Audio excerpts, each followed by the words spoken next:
자, 옛 민초들의 이야기 그 첫 장을 먼저 열어보도록 하겠습니다. 먼저 우리가 살펴볼 것은 고려 말에 우리 백성들의 삶이 되는데요. 큰 특징, 세 가지 특징으로 정리할 수 있을 것 같아요. 당시 고려 말에는요, 첫 번째, 그 모든 그 사회에는 그 유행이라는 게 있지 않습니까? 뭐 트렌드 이렇게 얘기를 하는데요. 뭐 오늘날의 유행은 글쎄 뭐가 있을까요? 뭐 머리를 염색한다든지, 뭐 미니스커트랄지, 뭐 남성들의 뭐 멋진 수트랄지, 다양한 뭐 귀걸이 유행이 있을 텐데 당시에도 그런 게 있었어요. 이걸 뭐라고 불렀냐면 몽골풍이다 이렇게 불렀습니다. 이 몽골풍은 이제 어디서 비롯이 됐냐면 우리 민족이 그 고조선을 건국하고 지금까지 반만 년을 단일 민족으로 정통성을 이어왔는데 이 민족한테 지배당한 적이 딱 두 번 있었죠. 첫 번째가 그렇죠. 바로 고려시대 원나라 징기스칸의 후예들이죠. 몽골 제국한테 80년 동안 지배당했고 그리고 이제 일제강점기 35년이 되는데요.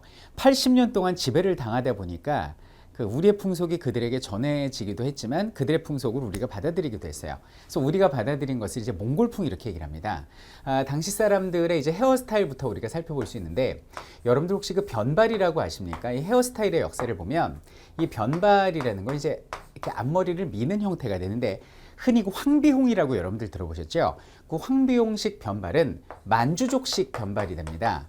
이 만주족이 뭐냐면 옛날 고대 사회에서는 숙신, 음루, 물길, 말갈 이렇게 불렸었던 민족이에요. 그러다가 나중에 이제 뭐 만주족이 되고 중국의 그 청나라를 만든 민족이 만주족이 되는데 이들의 헤어스타일이 이런 변발이 되고요. 이게 아니고 몽골 스타일의 변발은 바로 이런 스타일이 되겠습니다. 앞머리를 이렇게 남기는 거죠. 이렇게 귀밑머리 조금 남기고. 그래서 고려시대 사람들은 이런 모양새를 하고 있었다고 보시면 돼요.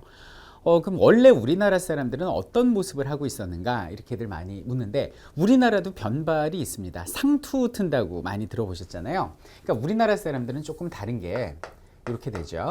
이렇게 되면 자, 우리의 상투의 특징은 중국 간족들하고 비슷해서 이렇게 장발로 머리를 그냥 길러요. 근데 다른 점은 요 가운데를 이렇게 밉니다.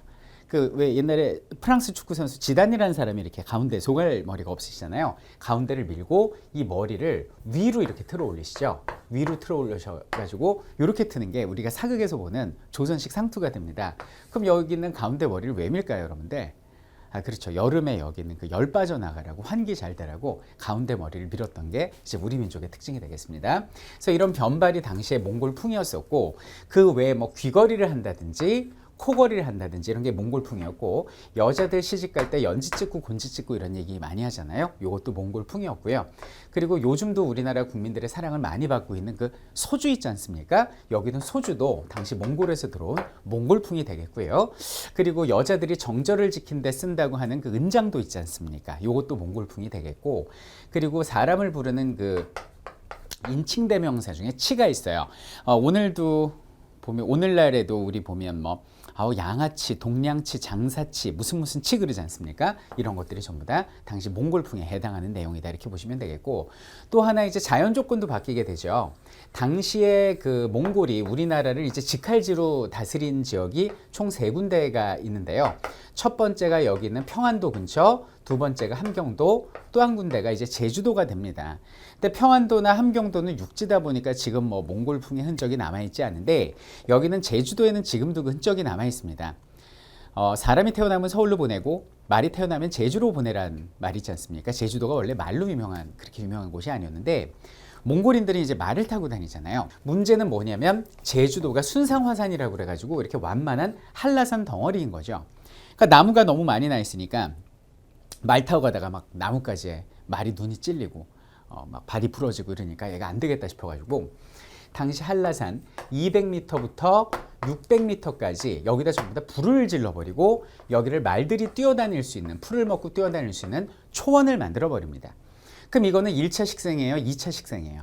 사람이 만든 2차 식생이겠죠. 그래서 우리 학생들은 그 사회 시간에 혹은 한국지리 시간에 2차 초지대라는 이름으로 여기는 한라산의 200m에서 600m까지를 배우게 되는 것이죠. 이것들이 몽골풍이었고 당시 그 고려인들의 삶에 녹아있는 몽고의 양식이었다 이렇게 보시면 되겠습니다. 근데 반대로 이제 우리의 것들이 그 몽골에 전해진 경우도 있었는데 이걸 고려양이라고 부릅니다. 고려양이 당시 몽골에 유양하게 된 계기는 뭐냐면 우리가 땅만 뺏긴 게 아니라 몽골한테 여자들을 그렇게 많이 빼앗겼어요. 결혼도감이라는 게 있어서 그 우리나라 여자들도 막 데려가고 지체 높으신 여자부터 뭐 조금 지체 낮은 여자까지 다 끌려가거든요. 근데 그때 끌려갔던 여자 중에 중국 황제의 첩으로 들어갔다가 정실부인까지 꽤 찬 여자가 있습니다. 누구죠? 바로 기황후가 되겠죠. 하지원 씨가 했던 역할인데 지금 사진 보시지만 실제 하지원 씨하고는 조금 생긴 모양새가 다르죠. 옛날엔 조금 이렇게 살 있는 여성이 미인이었기 때문에 양귀비도 뭐 만두나 달덩이에 비유하지 않습니까? 그 당시 기준으로 상당한 미인이 기황후셨는데 이분이 결국 몽골을 망하게 합니다. 뭐 어쨌든 그래서 야 우리의 새로운 황후가 고려 여자였어? 그럼 고려의 풍속은 뭐가 있지? 그러면서 몽골에 쫙 이렇게 고려의 그 풍속이 널리 유행을 하게 되죠. 그래서 대표적으로 우리 그 백설기라고 우리 전통적인 떡 그리고 두루마기라는 옷 있지 않습니까? 두루마기 이런 것들이 고려의 것인데 여기는 중국, 몽골에 전해졌던 대표적인 예다 이렇게 봐주시면 되겠습니다. 자, 고려 말 민초들의 삶 첫 번째 이제 몽골풍에 대해서 우리가 살펴봤고요. 두 번째는 이제 사회상인데 당시 사회상을 보면 여성의 지위가 굉장히 높았음을 알 수가 있는데요. 조선시대에 만들어진 고려사의 열전편에 보면 이런 기록들이 나와 있습니다. 고려 말에 그 박유라는 재상이 있었는데 임금께 상소를 올린 거예요.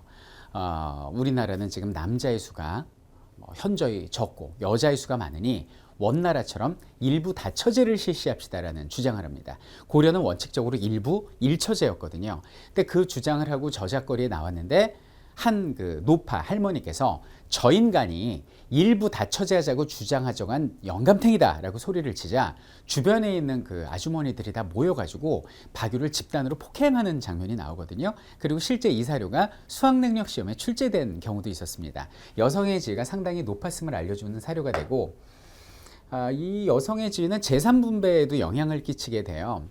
보통 조선시대 전기까지 고려 외에 조선시대 전기까지 여성의 지위가 상당히 높았습니다. 그 대표적인 증거로서 조선시대 전기 쪽에 그 여인 중에 가장 유명하신 분이 누구예요? 사임당 신씨잖아요.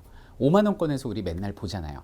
사임당 신씨가 재능이 있었음에도 불구하고 재능이 있었는데 아마 그분이 조선 후기에 태어났으면 남존 여비 사상 때문에 재능을 펼치지 못했을 거예요. 근데 신씨가 재능을 마음껏 펼칠 수 있었던 건 뭐냐면 본인이 태어나고 자란 곳이 바로 자신의 그 친정입니다. 친정에서 태어나고 자라서 남편이 이원수를 한 사람인데 이게 대릴 사위로 오거든요. 근데 재밌는 거는 사임당 신씨의 어머니의 친정이기도 해요. 그 집이. 그리고 할머니의 친정이기도 합니다. 그러니까 이 집은 대대로 3대째 대릴 사위를 맞은 집안이라는 걸 알 수가 있어요. 왜? 조선 전기니까. 그래서 여기는 고려 시대하고 조선 시대 전기까지는 여성의 지위가 상당히 높았는데 우리가 흔히 알고 있는 남존 여비 뭐 여자들이 열여비 때문에 일부러 목매달아 가시고 이런 거 있죠. 이거는 조선 후기지 모든 조선 시대가 다 그랬던 건 아니라는 거. 이건 조금 유용한 팁이 될 것 같아요. 자, 그래서 이때는 뭐 사회상을 보면 여자와 남자의 지위가 동등했기 때문에 족보도 뭐 그냥 남녀 순이 아니고 연령 순으로 들어갑니다. 조선 후기면은 남녀 순이거든요. 예를 들어서 큰 누나 나이 30, 둘째 누나 23, 나는 3살. 그러면 족보에는 내가 맨 위로 올라가는 게 조선 후기였어요. 그리고 근데 여기는 고려 시대는 남녀 순으로 올라가고 재산 분배에 있어서도 동등했습니다. 여기는 조선 시대 후기 가면 재산 분배가 당연히 이거는 여자는 재산 분배 자체가 없고요. 적장자에게 재산을 다 줬어요. 이 적장자라는 건 뭐냐면 정실 부인의 큰아들을 말하는 거거든요. 이 사람만이 4대 손까지 제사를 지낼 수 있고 나머진 제사를 지낼 수 없던 거죠. 왜냐하면 고려 시대는 이제 윤행이라고 그래서 돌아가면서 제사를 지냈거든요. 여자 남자가. 이게 어떻게 가능했냐면 절에서 장례를 매년 치러줍니다. 그럼 작년에는 큰 누나가 시주했고 올해는 작은 누나가 시주했으니 내년에는 내가 시주하면 되겠네. 딸하고 아들이 번갈아 가면서 제사를 지내는 걸 윤행이라고 부르는데 이게 고려하고 조선 전기 때는 일반화돼 있었다. 근데 여기는 조선시대 후기적이 되면 오로지 적장자만이 장사, 제사를 지낼 수 있기 때문에 재산도 적장자한테 다 줬어요. 경국대전이란 법전에는 30% 더 줘라라고 돼 있는데 실제로 30%가 아니라 부모 재산의 100%가 다 여기는 적장자에게 상속이 됩니다. 그 대표적인 예가 조선시대 후기 쪽에 그 흥부전 보면 같은 형제인데 놀부는 되게 잘 사는데 흥부는 거지잖아요. 당시의 사회상을 살펴볼 수 있는 점이 되죠. 그리고 이 재산과 관련된 그 재밌는 에피소드가, 감동적인 에피소드가 역시 고려사에 나오고 있는데, 이런 일이 있었대요. 손변이라는 그 수령이 어느 고을에 부임을 했는데 소송이 붙은 거예요. 재산 분배 민사 소송이 붙었는데 세상에 남동생이 누나를 고소를 한 겁니다. 그 이유는 뭐냐면 부모님이 돌아가실 때 재산을 누나한테 다 줬다라는 거예요. 자기한테는 하나도 준 게 없어. 그리고 아들 자식한테 준 거는 그냥 아주 어렸을 때인데 그 관복만 주고 그냥 돌아가신 거죠. 근데 이제 나이가 들고 보니까 누나한테 재산을 다 주니까 누나 나 반만 줘요. 우리 고려의 풍습이 아들 딸 할 거 없이 반띵 하는 거 아니요? 그랬더니 누나가 아니야, 부모님이 나한테 다 준 거니까 싫어, 이렇게 된 거죠. 그래서 동생이 고소를 해버렸습니다. 근데 그 전 전수령도 이거에 대한 해결책을 내지 못했는데 고려판 솔로몬이었던, 고려판 포청천이었던 손변이라는 사람은 기가 막힌 판결을 내리게 됩니다. 자, 그 판결의 내용은 감동적인 것이었는데요. 부모님의 마음을 헤아려보자. 그때 상속할 당시 딸은 장성했고 아들은 전맥이 어린이였으니까 반반 나눠주면 전맥이 어린아이가 자기 재산을 관리하지 못하고 탕진할 게 두려워 일단 누나에게 다 맡긴 것이다. 근데 자연스럽게 성장을 하고 누나는 동생에게 반을 띄워줄 것이지만 만약에 띄워주지 않으면 아들에게 남긴 유일한 상속물, 바로 관복을 입고 소송을 하라. 그래서 반 나눠라. 이런 뜻이 있지 않나? 라고 기막힌 판결을 하니까 소송을 걸었던 남동생도 소송을 당했던 누나도 그 판결에 엉엉 눈물을 흘리면서 서로 붙잡고 울면서 내가 잘못했다 그러면서 서로 이렇게 울고 있는 감동적인 장면이 나오거든요. 이런 걸 봤을 때도 당시 백성들의 삶은 남과 여가 동등한 그런 사회였구나라는 걸 알려주는 그런 사료가 되겠습니다.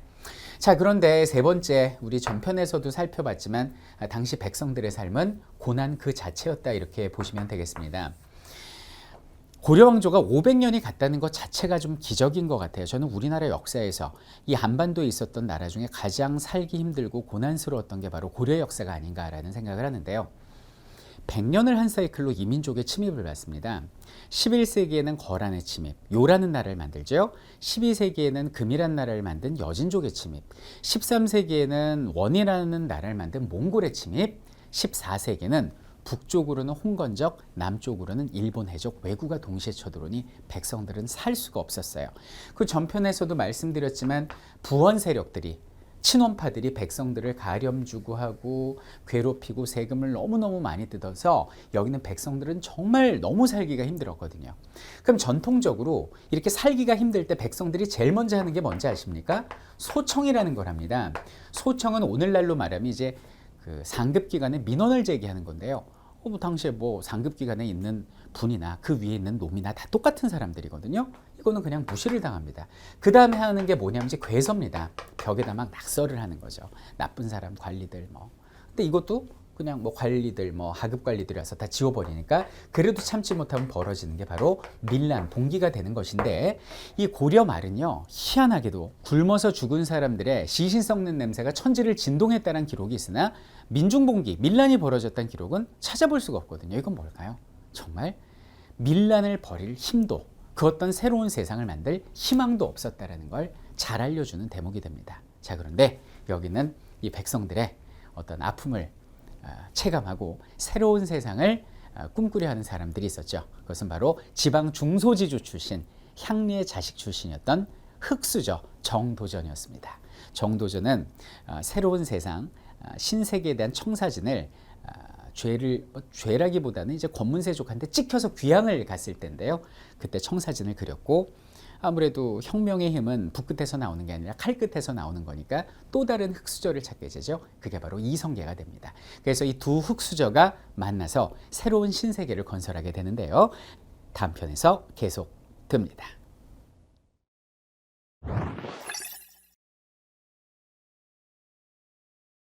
자, 위화도 해군했습니다. 이제 기득권 세력들 다 죽었습니다. 이제 이성계가 개혁의 칼날을 휘두르게 되는데, 이 고려 왕조에는요, 이게 지금 우리 민초들의 입장에서 이 상황을 좀 살펴보자고요. 민초들은 올 것이 왔다, 예언이 이루어졌다, 이렇게 생각을 해요. 항상 민초들은 어떤 그 어려운 상황에서 예언을 꿈꾸지 않습니까? 근데 고려 시대에 어떤 예언이 있었냐면 18자 유양설이라는 게 있어요. 18자를 한자로 써보면 이시가 되잖아요. 그죠? 이시가 곧 왕이 된다라는 거죠.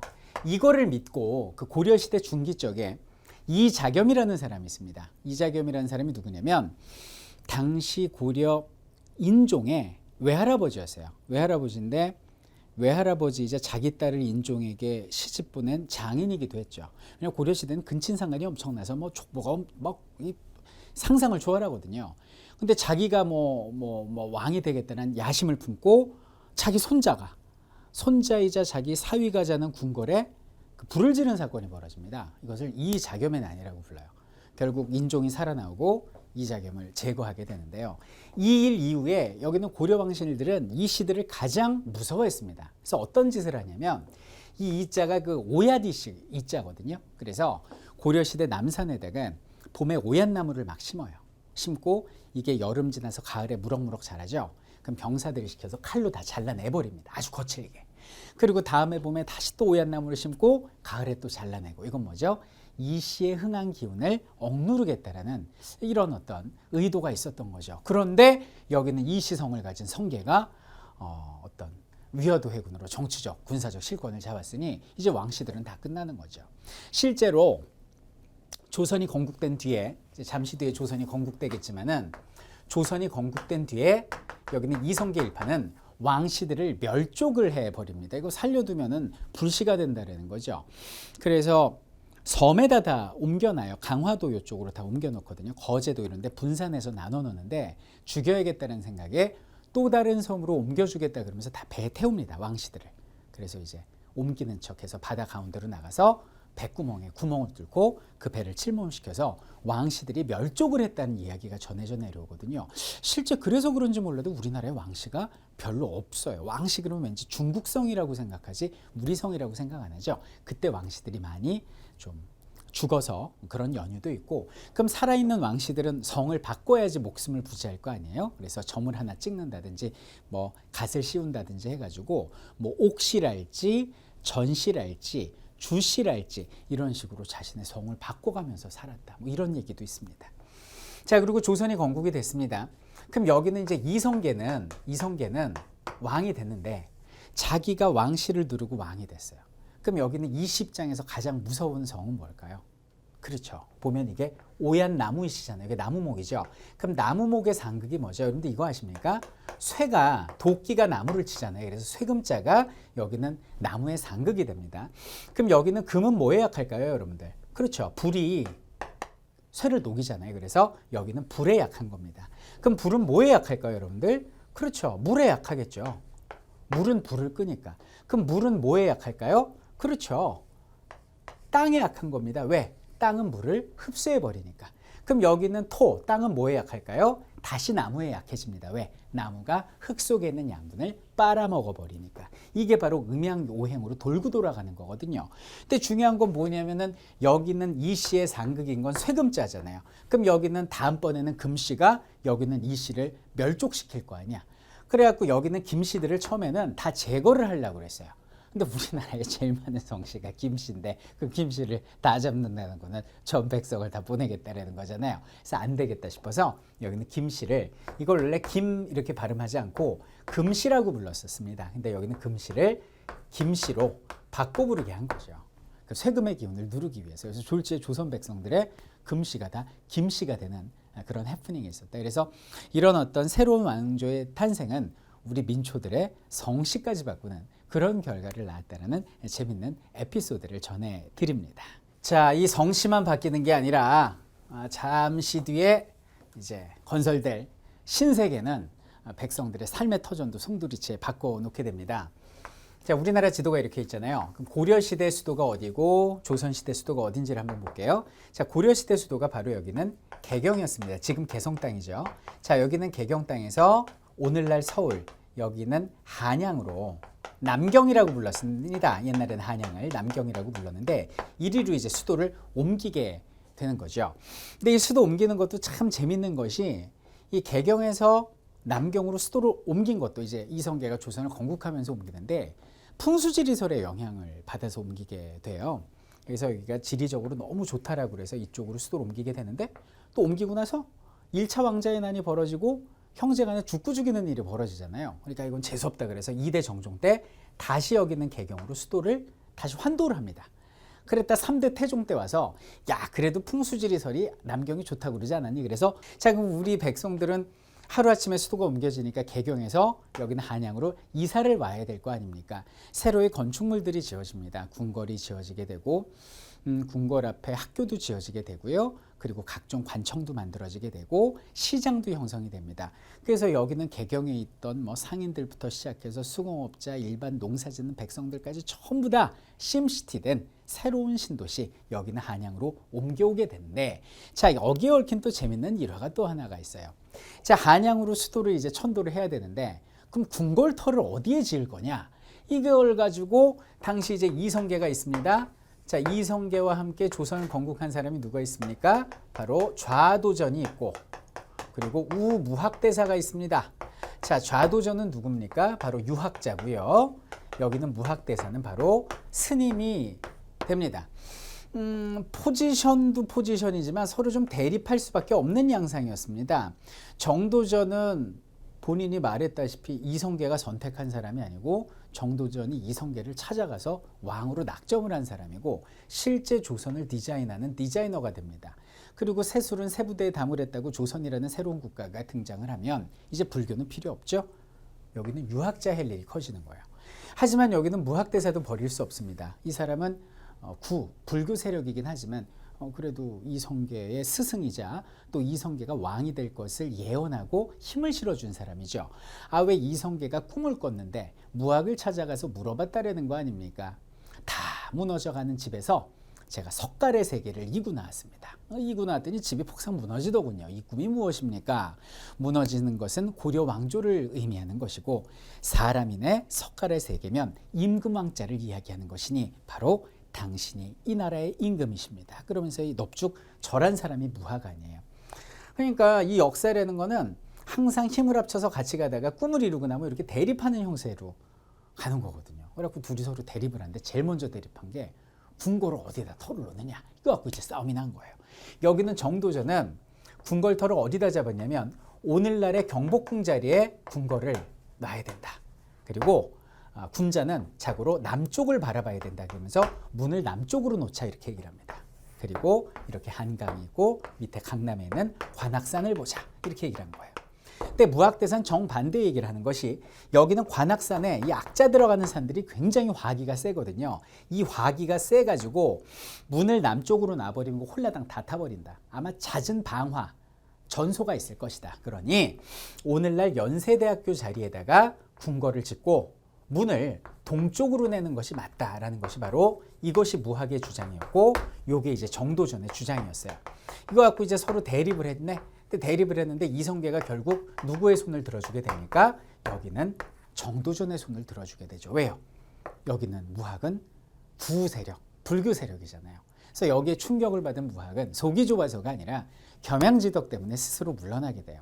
여러분들 역사는 우리에게 끊임없는 교훈을 주는데요. 항상 뜻을 같이 해서 혁명을 이루고 난 다음에 서로 반목하고 대립을 합니다. 그 과정에서 죽고 죽이고 비명 행사를 하는데 유일하게 목숨을 잃지 않은 몇 사람이 있거든요. 그게 바로 무학대사, 나중에 배우겠지만 태종 이방원 때 하륜 뭐 이런 사람들인데 이 사람들의 공통점은 뜻을 이루고 난 뒤에 자신을 낮출 줄 알았다는 거죠. 이 무학대사의 겸양지덕을 우리가 배워야 되는데 무학대사가 바로 산속의 칩거예요. 난 여기까지네. 쿨하게 그냥 떠납니다. 그러니까 사람들이 구름처럼 몰려들어요. 그래서 무학대사는 입적하시는 그날까지 돌아가시는 그날까지 칭송을 받으면서 편하게 가셨고 그럼 여기는 정도전 어때요? 무학을 몰아내고 무소불위의 권력을 휘두르다가 결국 이방원의 철퇴에 목숨을 잃고 여기는 이성계는 또 어떻습니까? 자기가 왕이 됐지만 자식들까지 죽고 죽이는 그런 상황을 보면서 다 이제 배울 내용이에요. 그러면서 비참한 말로를 맞게 되거든요. 자, 권력이 무엇인지 야망이 무엇인지는 모르겠지만 나설 때 나서고 물러설 때 물러설 줄 아는 그런 겸양지덕을 배워야겠습니다. 자, 근데 여기는 정도전 입장에서는 실제 이렇게 경복궁을 딱 지어놓고도 좀 겁이 많이 났던 거예요. 무학대사 말처럼 화기가 너무 세다라고 판단한 거죠. 그래서 안 되겠다 싶어가지고 이 관악산 중턱에다 무량동해를 막 갖다 놓고요. 그리고 여기는 경복궁까지 오는 길을 조금 구불구불하게 화기를 막기 위해서 이렇게 좀 설계를 하고요. 그 경복궁이 있으면 경복궁을 중심으로 이렇게 4대문이 있지 않습니까? 요 4대문, 남쪽에는 숭례문, 요 남대문의 현판은 일부러 세로로 이렇게 만듭니다. 모든 4대문의 현판을 다 가로로 지었는데 여기 있는 남대문의 현판만큼은 세로로 지은 것은 밀고 들어오는 관악산의 화기를 누르기 위함이고, 그리고 여기다가 갖다 놓은 게 뭐예요? 해치상 아닙니까? 이 해치라는 거는 그 정의의 수호신입니다. 그 저기 법원 가면 이렇게 눈 가리고 한쪽엔 검, 한쪽엔 저울을 들고 이렇게 정의의 여신이 있잖아요. 그것처럼 우리에겐 해치가 있습니다. 그래서 거짓말을 하는 사람은 뿔로 들이받아 버리고요. 그리고 끝까지 거짓말을 뭐 이렇게 뭐 죄를 반성하지 않는 사람은 이렇게 꿀꺽 삼켜 먹어버리는 전설의 괴물이 해치예요. 그래서 조선시대 왕은 가슴에 용이 새겨져 있고 문신은 학, 무신은 호랑이가 새겨져 있는데 오늘날 검찰에 해당하는 사헌부 관원들은 이렇게 해치상을 쓰고 가슴에 해치가 그려져 있거든요. 그만큼 정의의 신인데 이 해치가 또 물의 신이기도 해요. 그래서 여기는 관악산의 화기를 막기 위해서 이렇게 또 해치를 설치하기도 했던 이런 것들이 우리가 몰랐던 조선 건국의 비밀이 되는 것이죠.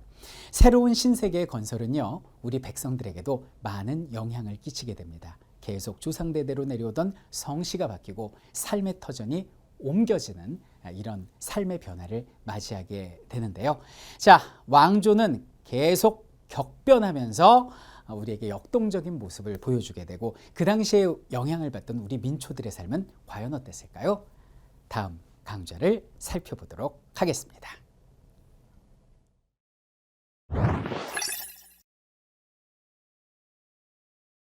자, 우리의 이야기는 숨가쁘게 진행되고 있습니다. 마치 한 편의 드라마를 보듯이, 영화를 보듯이 숨가쁘게 돌아가고 있는데 이쯤에서 우리 좀 중간 정리를 잠깐 좀 해보도록 하겠습니다. 자, 좀 중간 정리 해볼게요.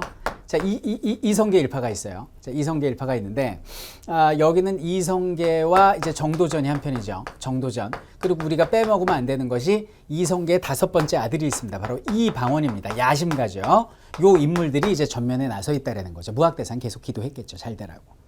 자, 근데 이런 상황에서 여기는 이성계가 위화도 해군을 하게 되지 않습니까?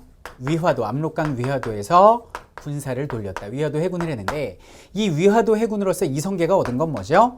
정치적 실권입니다. 그리고 군사적 실권을 얻게 돼요. 물론 요 정치 군사적 실권을 얻기 위해서 걸림돌 하나를 틱 하고 치운 사건이 있긴 합니다. 그게 뭐냐면 본강에선 생략을 했는데 조민수 사건이 있었어요. 이 조민수란 사람이 누구냐?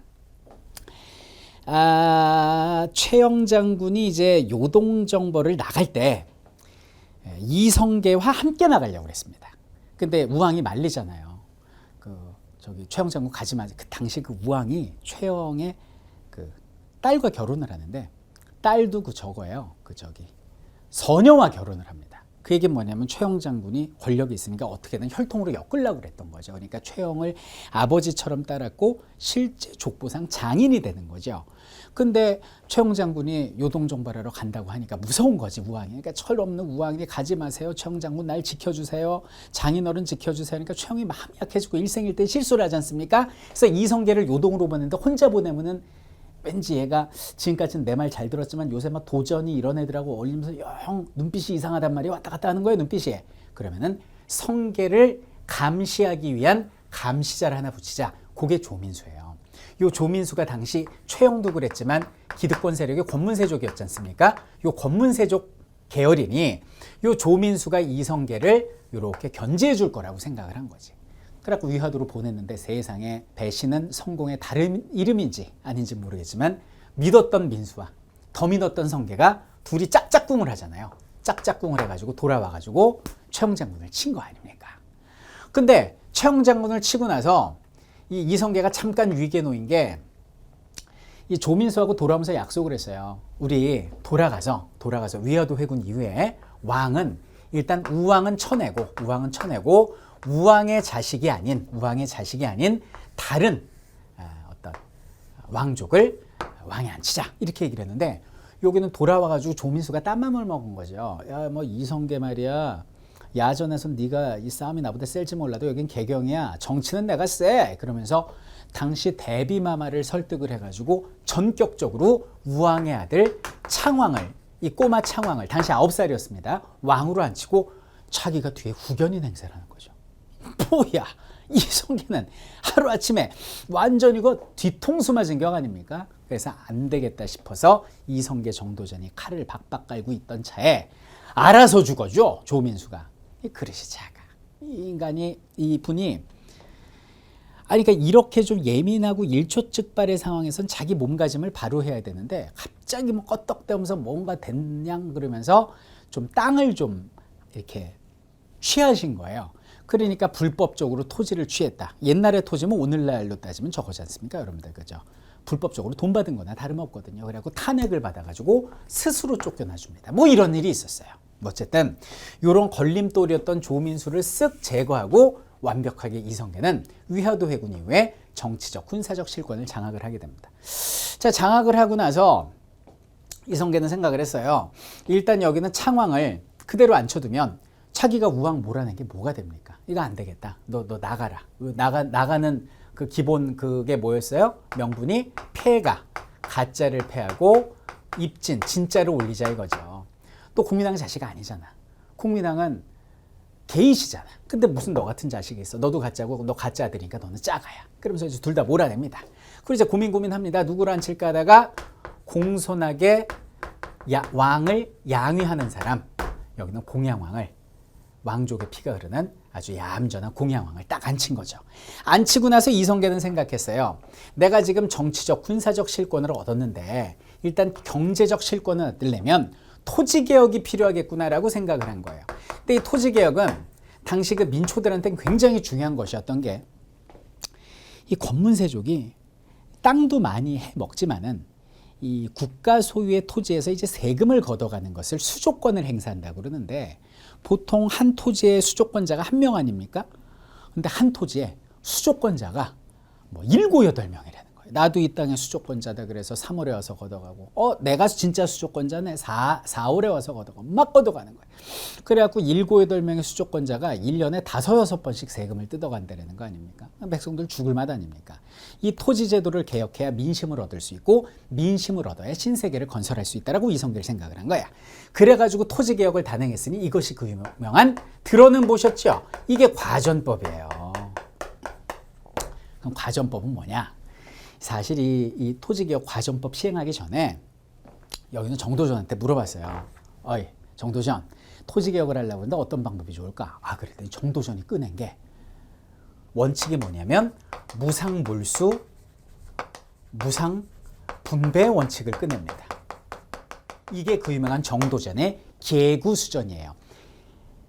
국가가 모든 권문세족의 토지를 몰수한 뒤에 입 가진 사람들한테 그 토지를 나눠주자라는 이론이죠. 근데 그걸 듣고 이성계가 깜짝 놀란 거지. 야, 그거는 너무 야, 너 정도전, 너 이름처럼 너무 도전적이다. 너 너무 급진적이다. 그건 아니잖아 라고 생각했을 때 또 다른 신진사대부 조준이 제시한 개혁안이 바로 여기는 과정법이었죠. 그럼 과정법은 뭐냐? 무상몰수는 똑같아요. 권문세족의 토지를 무상으로 몰수한 뒤에 분배를 하는데, 백성들에게 그 토지 소유권을 다 나눠주는 게 아니라 일단 소유권은 국가가 다 가지고 있고, 경기도 지방으로 제한을 해서 일반 관리들, 일단 신진사대부 뭐 정도전 권군 먹여 살리고 해야 되니까 관리들의 경제적 기반을 마련해 주기 위해서 경기도 지방에 있는, 경기도 지방으로 제한을 해서 수조권을 분배하자. 일부 수조권의 분배. 그것도 백성한테 나눠주는 게 아니라 일반 관리들한테 분배하는 이런 타협적인 방식의 어떤 토지 개혁이 바로 과전법이다. 이렇게 보시면 되겠고, 그래갖고 개경 앞바닥에 그 개경 사거리에다가 권문세족 토지문서 끈에다가 불을 질렀는데 이게 잘 타잖아요. 이게 뭡니까? 새로운 신세계를 알리는 횃불, 봉화의 시작이었다. 혁명의 불꽃이었다. 이렇게 보시면 되는 겁니다. 당시 우리 백성들의 마음 얼마나 불안했을까요? 뭐 위화도 회군으로 할 것 같은 기대감, 그리고 과전법의 단행으로 어떤 그들의 카리스마도 봤는데요. 이건 선주교에서 정몽주가 맞아 죽는 모습을 보고 백성들은 굉장히 불안해했습니다. 그러나 그 백성들의 마음을 안심시키고 새로운 신세계를 꿈꾸는 조선이 1392년, 즉 정몽주의 죽음 3개월 뒤에 이성계를 왕으로 시작되게 되는데요. 자, 조선은 어떤 모습으로 우리에게 다가올까요? 계속해서 내용을 살펴보시죠.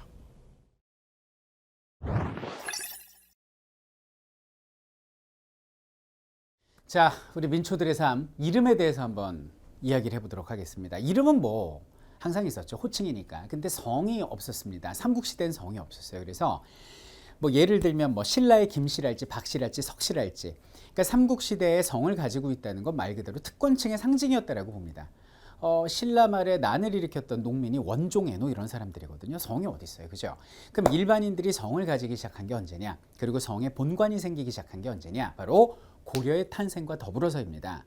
고려라는 나라는 뭐 전라도랄지 아니면 경상도랄지 전국 지방에 있는 유력자 호족들이 여기는 수도 서울인 개성으로 올라와서 어떤 중앙 국가를 꾸려나가는 형태였는데, 올라오다 보니까 너도 김씨고 얘도 김씨인 거예요. 그럼 다 김씨죠. 그럼 이거 나눠야 될 거야. 너 어디 김씨 할래? 나는 김에서 온 김씨 해라. 그래, 너는 김해 김씨다. 전주이시다. 본관이란 개념이 생기고 고려 시대부터 일반 백성들도 성과 이름이 하나가 되는 이런 형태를 보이게 됩니다. 그리고 조선 시대로 넘어오게 되는데요. 넘어와서 조선 후기에 가면 여자들은 이름이 없어지죠. 왜냐하면 남존여비 사상이 강해지는 게 조선 후기다 보니까 조선시대 여자들은 그냥 뭐 이런 식이죠. 태어나면 뭐 설민석의 첫째 녀가 되고, 시집가면 설만삭의 처가 되고, 그리고 남편이 돌아가면 어느 아들의 어머니가 되는, 결국 자기 이름이 없었던 게 여인들이고, 남자들은 뭐 돌쇠 막쇠, 그래서 강한 이름을 많이 지었던 것이 오래 살라고 이런 이름들을 지었습니다. 그리고 이제 왕의 이름 때문에 백성들이 불편을 겪는 경우도 많았는데요. 그게 무슨 얘기냐면, 왕의 이름은 여러 가지거든요. 보통 우리가 말하는 뭐 세종, 뭐 태종 이런 것들은 죽은 다음에 그 묘에 붙이는 이름, 묘호라고 부르고, 보통 이제 휘라고 그래요. 왕의 이름은 휘라고 그러는데, 왕의 이름을 일반 백성들은 발음해서도 글자로 써서도 안 됩니다. 이걸 뭐라고 부르냐면 휘를 피한다, 왕의 이름을 피한다, 그래서 피휘라고 부르는 것인데요. 그래서 조선시대 왕의 이름이 다 한자인 거예요. 이성계 두자잖아요. 이성계는 왕이 아니고 함경도의 야인 출신이었잖아요. 이방원도 마찬가지고. 그런데 세월이 지나면서 이름이 한 글자로 줄게 됩니다. 왜? 이름을 발음하면 안 되니까 백성들의 고통을 절반 줄여준다는 거죠. 여러분들 그 고대 기록을 보면 고구려의 연개소문을 중국 사람들은 연개소문이라고 발음하지 못합니다. 왜요? 당시 그 당나라 황제의 이름이 이연이었어요. 왕의 이름하고 연개소문의 연하고 성과 이름이 겹치잖아요. 그래서 중국인들은 천개소문 이렇게 불렀다는 거예요. 연개소문을. 그것처럼 예를 들면 뭐 세종대왕의 휘가 이도예요. 이름이 이도시고요. 연산군의 경우는 이융입니다. 자, 조선 후기 가볼까요? 영조대왕 다 아시죠? 영조는 이금. 이 금자는 진짜 많이 쓰는 단어잖아요. 골드. 그래서 영조는 신하들 앞에서 자기 이름을 얘기 안 했대요. 괜히 이름 얘기했다가 발음 못할까 봐. 그리고 아들 뭐 사도세자는 이선. 사도세자는 이선. 그리고 정조는 이산, 뭐 이런 식이죠. 그래서 다 외자로 썼던 거는 백성들의 어떤 불만을 그리고 어떤 불편을 줄여주기 위해서 외자로 씁니다. 그래서 세종 때는 도란 발음도 해서도 안 되고 도란 글자도 써서도 안 됩니다. 그리고 여기는 영조는 조선 후기 이근익이라는 사람이 쓴 연려실기술이라는 야사집에 보면 영조 시절에 도승지 비서실장이 상소문을 대신 낭독을 해주는데 갑자기 말을 잊지 못하고 덜덜덜덜 떨더래요. 왜? 그 보고하는 보고서 안에 금자가 있었던 거죠. 그러니까 영조가 이렇게 보다 괜찮으니까 발음해, 답답해 라고 해서 결국 금이 어쩌고 저쩌고 이렇게 읽었다는 말도 있습니다. 그리고 백성들이 불편을 겪는 경우는 지명에도 있는데요. 여러분들 대구 아시죠? 우리나라에서 가장 더운 분지 지역 극서지인 대구의 경우는 원래 한자가 요런 모양새였습니다. 근데 조선시대 한자가 요런 모양새로 바뀌거든요. 그 이유는 뭐냐면 여러분들 그 조선의 기득권 세력 유학자들이 가장 존경하는 분이 누굽니까? 유학의 창시자 공자님이시죠. 공자라는 건 공선생이란 뜻이고요. 공자님의 이름이 공구예요. 그래서 공자님의 이름과 한자가 똑같다고 그래서 대구의 한자까지 바뀌는 그런 해프닝도 있었습니다. 자, 지도층 기득권 세력의 이름 때문에 백성들이 불편을 겪었고 그 불편을 절반으로 줄여주기 위해서 자신의 이름까지 절반으로 줄였던 조선시대의 왕들. 자, 이런 거 보면은 글쎄요, 백성을 위한 왕인지 아니면은 뭐 백성 위에 군림하는 왕인지 조금 헷갈리기도 하는데요. 이름에 관련된 재미있는 에피소드였습니다.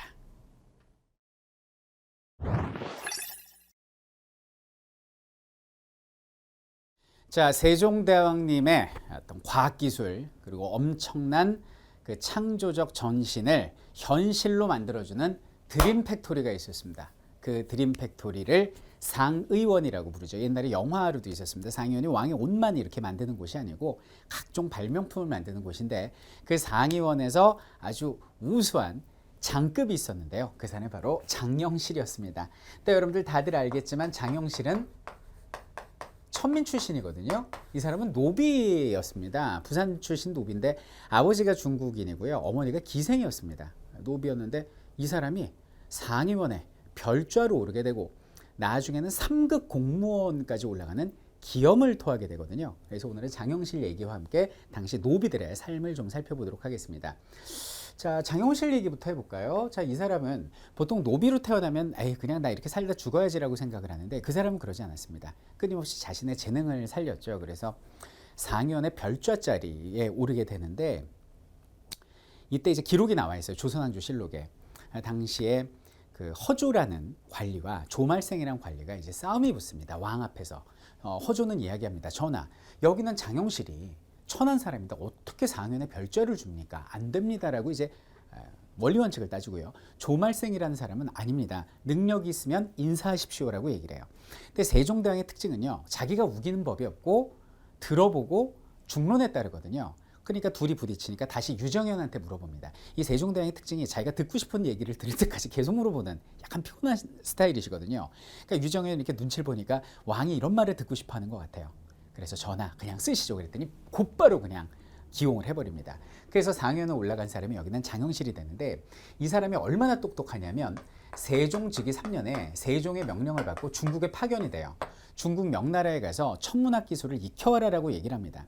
근데 중국 관청에 들어갔는데 천체 측정 각도기, 여기 보이시는 바로 이게 혼천이라는 거예요. 이 혼천이랄지 아니면 중국의 수시력이라고 그래서 해와 달과 별의 움직임을 측정해서 내년에 홍수가 날지 가뭄이 들지 농사를 예측하는 데 엄청난 도움이 될 만한 달력책이 있는 거죠.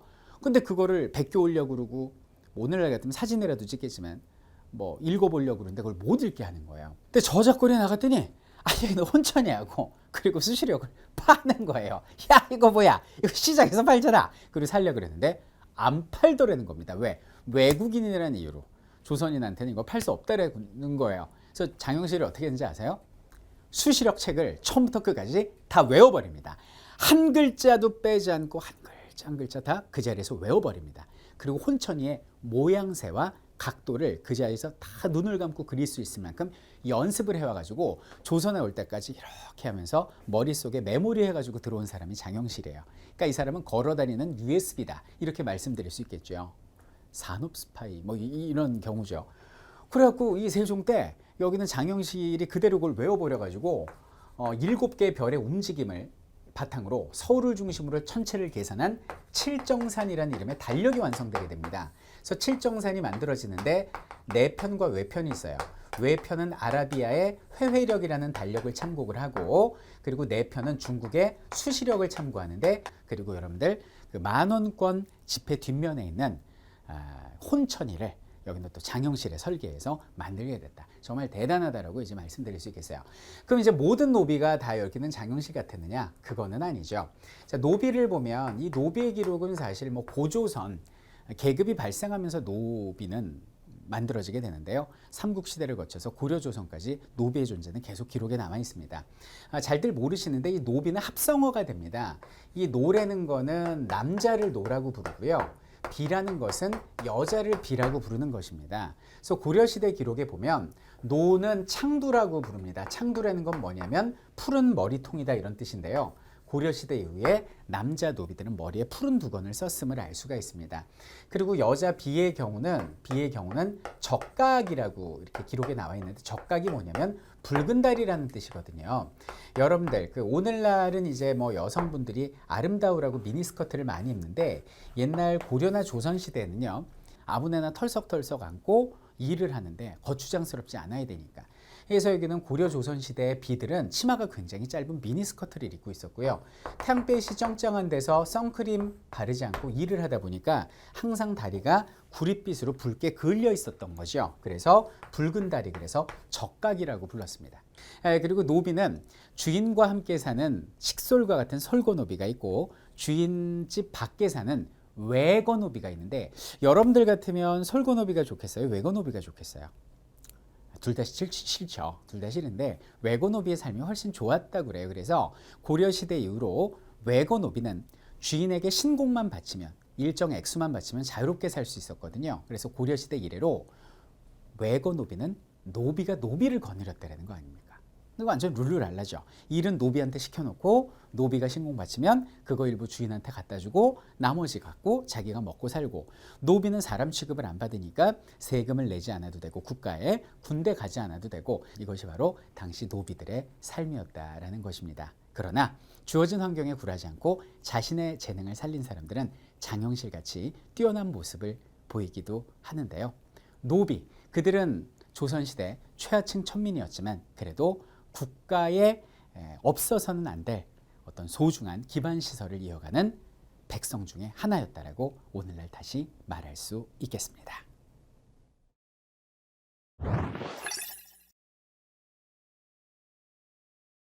수양대군, 조카를 몰아내고 왕위를 찬탈한 사람이죠. 그리고 세조라는 왕으로 등극을 하게 됩니다. 여러분들, 모든 혁명이나 쿠데타나 반란이나 반정이나 밀람이나 이 모든 어떤 그 물리적인 행동은요, 명분이 있어야 됩니다. 명분이 없으면 그 정권이 결코 오래갈 수가 없고 혁명이든 쿠데타든 성공할 수가 없는 거죠.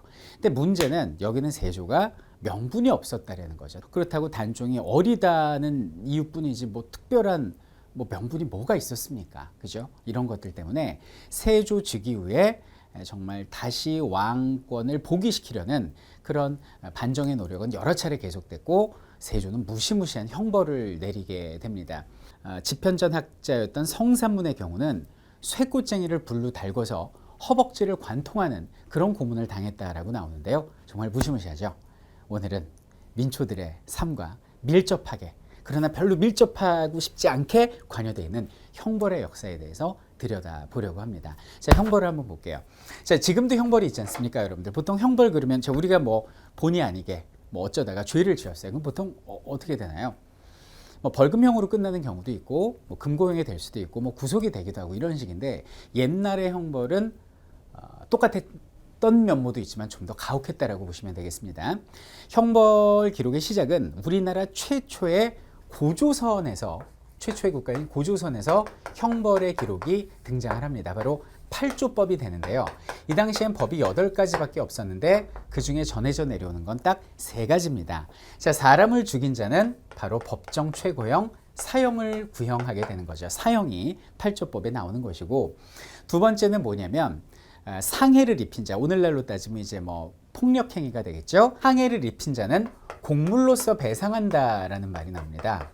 그래서 합의금의 제도가 이때도 있었구나라는 걸 알 수가 있고, 도둑질한 자는 어떻게 하냐면 노비로 삼는다라고 나와요. 노비로 삼고, 만약에 뭐 노비가 되지 않기를 원한다 그러면은 50만 전을 변상하면 죄를 용서해 준다. 벌금형도 결국 8조법에 나오는 거죠. 그래서 오늘날 우리가 알고 있는 벌금형, 뭐 배상에 대한 제도, 그리고 여기 있는 뭐 사형, 이런 것들이 국가 탄생의 시작과 함께 존재했구나라고 우리가 말할 수 있겠습니다.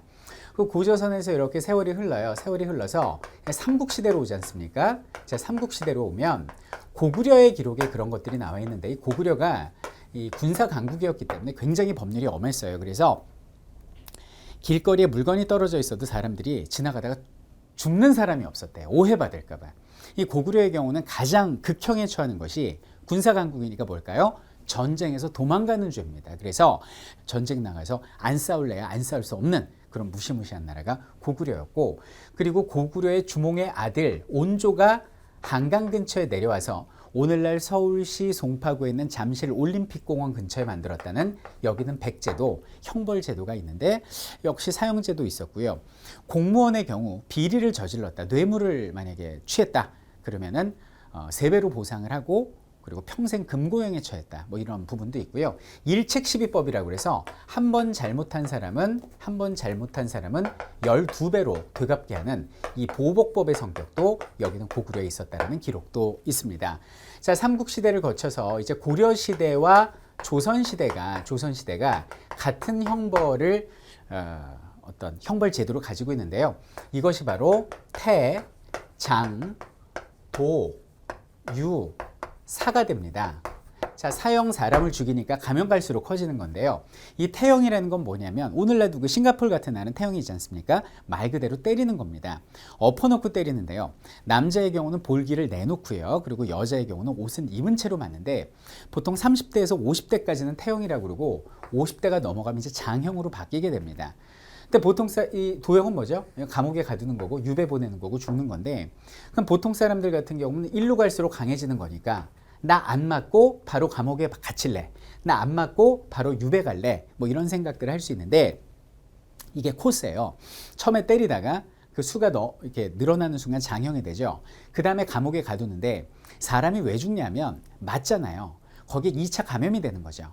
항생제 투여를 안 하고 점점 감염되다 보니까 엉덩이부터 이렇게 곪기 시작합니다. 그래서 유배 가는 도중에 보통 이제 귀향지에 도착하면 보통 대부분 죽게 되는, 이것이 바로 태장도 유사형이었다라고 보시면 되겠고, 그리고 이 고려하고 조선시대 뭐 옛날에는 인권 자체가 없었지 않습니까? 그래서 과학수사의 개념이 없었기 때문에 그 형법을 적용할 때요, 어떤 사람을 범인으로 지목을 하지 않습니까? 그럼 듣고 싶은 이름이 나올 때까지 고문을 하는 거예요. 그 대표적인 게 고려 조선시대의 압슬형이 되는데요. 유리 조각을 깔아놓고 무릎을 꿇힙니다. 꿇히고 거기서 이제 이실 짓고 하라. 설민석이 범인이지. 아닌데요. 그럼 맷돌을 올려요. 아닌데요. 또 맷돌을 올리죠. 그러면 그 유리 조각이 연골을 파고들어서 굉장히 고통스럽거든요. 이런 잔인한 형벌이 조선시대였고, 참고로 여러분들이 조금 알아둬야 될 유용한 상식이 뭐냐면 고려시대 고려장 있잖아요. 이 고려장이라는 건 사실 여러분들이 이건 잊어도 되는 겁니다. 그 이유는 뭐냐면 여기는 고려는 완벽한 효의 나라였다라는 거죠. 그 이유가 뭐냐면 그 고려시대의 형벌도 부모가 70 이상이잖아요. 그럼 형벌을 보류를 했고요. 그리고 자기가 유배를 가 있다가도 부모님이 돌아가시면 다시 와가지고 제사를 지낼 수 있게 하고, 형벌을 집행하려다가 노모가 있을 경우, 생계를 책임질 사람이 없을 때는 오히려 부모를 봉양한 뒤에 형벌을 집행한다, 이런 기록도 남아있기 때문에 여기는 고려나 조선이나 효를 상당히 중시했던, 형벌까지 멈출 수 있게 할 수 있는 유일한 수단이 부모에 대한 효도였구나, 이런 부분을 알 수가 있습니다. 자, 그리고 여기는 사형의 경우도요, 여러 가지가 있는데 단계별로 굉장히 심하죠. 그래서 제일 편안하게, 그나마 편안하게 줄 수 있는 것이 사약을 먹고 가는 거고요. 그 다음에 이제 목을 베는 참수형이 있고요. 그리고 여러분들이 제일 헷갈려하는 게 뭐냐면 바로 능지처참이 됩니다.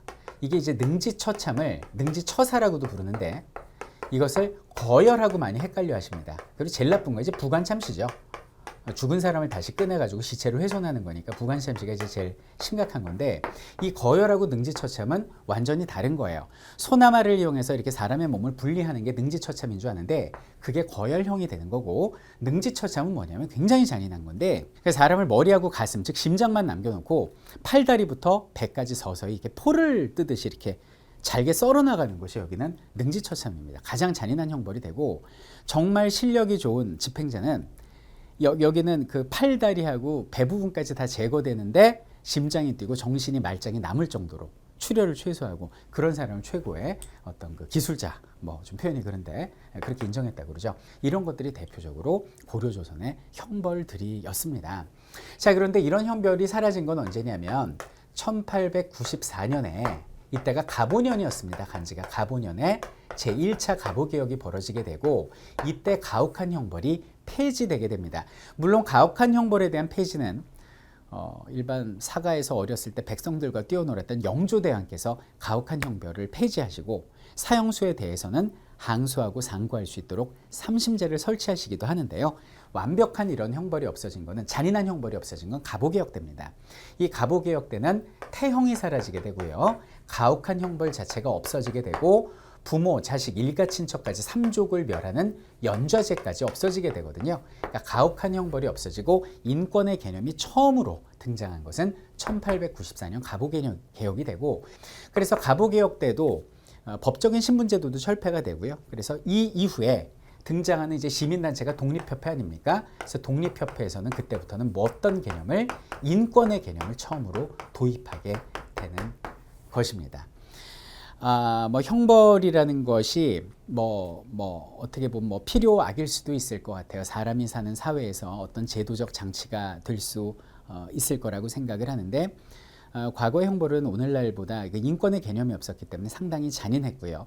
내가 죄를 지어서 받는 형벌이면 덜 아프겠지만 죄를 짓지 않고 억울하게 당하는 경우엔 정말 너무너무 아팠던, 인권이 유린되었던 세상이 바로 그때 그 시절이었던 것이지요.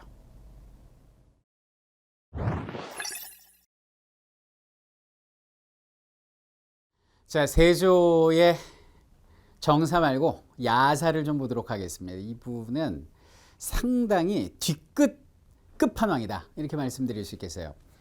기록에 보면 이런 말이 있습니다. 세조가 참 술을 좋아하세요. 그 이시계열이 그 이성계부터 술을 잘 하시거든요. 자, 세조가 그 술을 드시다가 자신의 그 책사죠, 싱크탱크인 한명회하고, 그리고 자기 입장에선 공신 아닙니까? 신숙주하고 이제 셋이 술을 먹는 거예요. 그 술을 먹다가 우리 팔씨름놀이 하자, 이렇게 말씀을 하신 거예요. 그러니까 그때도 이제 팔씨름놀이가 있었음을 알 수가 있죠. 팔씨름을 하자고 그랬는데 먼저 한명회하고 붙었는데 한명회가 그냥 자연스럽게 져줬습니다. 세조한테. 세조한테는 져줘야 돼요.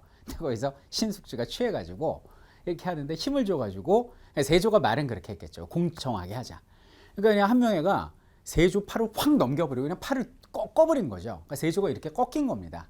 그러니까 분위기가 쌓여졌을 거 아니에요. 그러니까 세조가 껄껄 웃으면서 이 신숙주 영감이 취하셨나 보네, 그만 들어가세요라고 얘기를 한 거예요.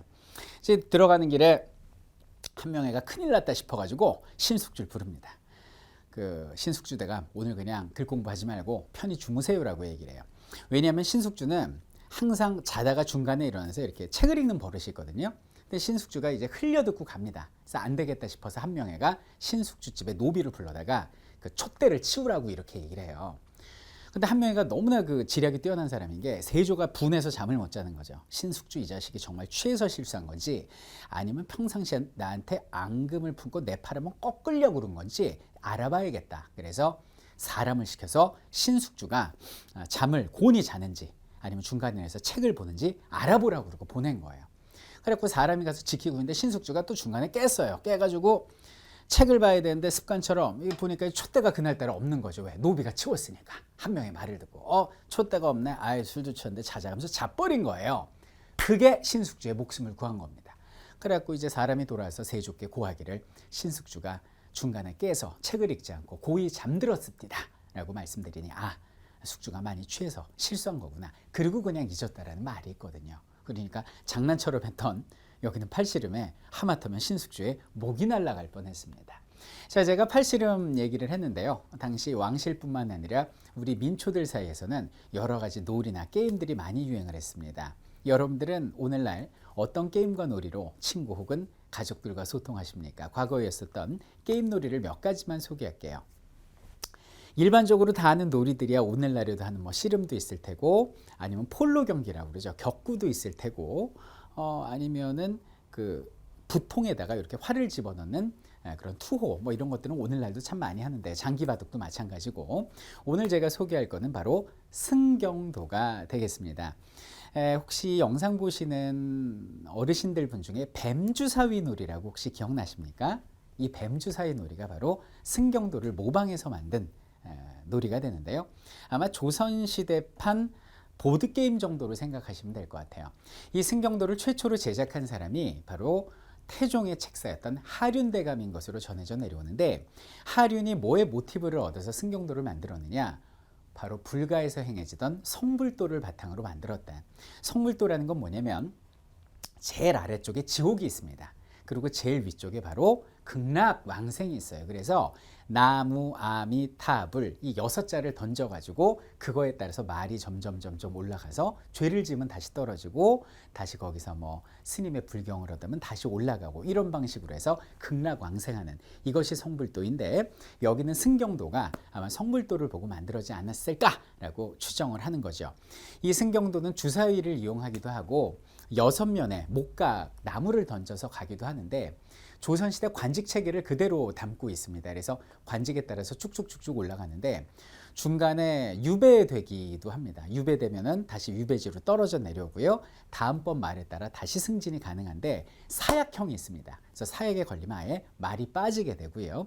그리고 재미있는 것은 중간에 홍문관 관직에 던졌는데 딱 갈 수가 있어요. 홍문관이라는 건 오늘날로 따지면 대통령 자문기구에 속하는 왕의 측근이 되는데 홍문관 자리에 가면 다른 말을 경쟁 말을 파직시킬 수 있는 뭐 그런 굉장히 디테일한 놀이가 여기는 승경도가 되겠고 이 승경도의 경우는 마지막까지 이제 제일 윗선까지 올라가지 못한 사람은 눈 밑에 이렇게 먹을 그리는 벌점을 주었고요. 그리고 당시 조선왕조실록 기록에 봐도 홍문관의 관원들이 밤새 승경도를 하면서 놀았다. 그리고 지방에 있는 일반 소년들과도 함께 승경도를 즐겼다. 뭐 이렇게 얘기를 하는 것으로 봤을 때 상당히 조선시대의 유명한 보드게임이었구나라는 생각을 해봅니다. 저도 어렸을 때까지만 해도 뭐 부루마블이라고 그래가지고 그 놀이를 하면서 가족들과 즐거운 시간을 가졌던 기억이 있는데 요즘 우리는 뭐 아무래도 모바일폰 시대가 오면서 서로 사람과 사람 간에 좀 소통이 많이 줄었던 것 같아요. 뭐 승경도가 됐든 아니면은 뭐 부루마블이 됐든 씨름이 됐든 뭐 그네 타기나 격구가 됐든 옛날에 어머니 아버지가 많이 뒤에서 밀어주셨거든요. 이런 몸과 마음을 쓰는 이런 게임을 좀 이어받아서 서로에 대한 소통과 마음문을 여는 그런 기회가 됐으면 좋겠다라는 생각에 승경도 얘기를 해보았습니다.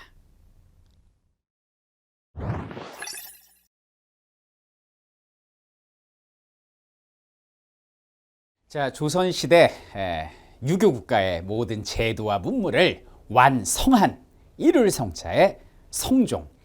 그는 유학의 최고 군주다, 성군이다라고 말할 수 있었지만은 그 당시 그 불교계는 거의 뭐 아주 철퇴를 내린 존재다라고 볼 수 있겠습니다.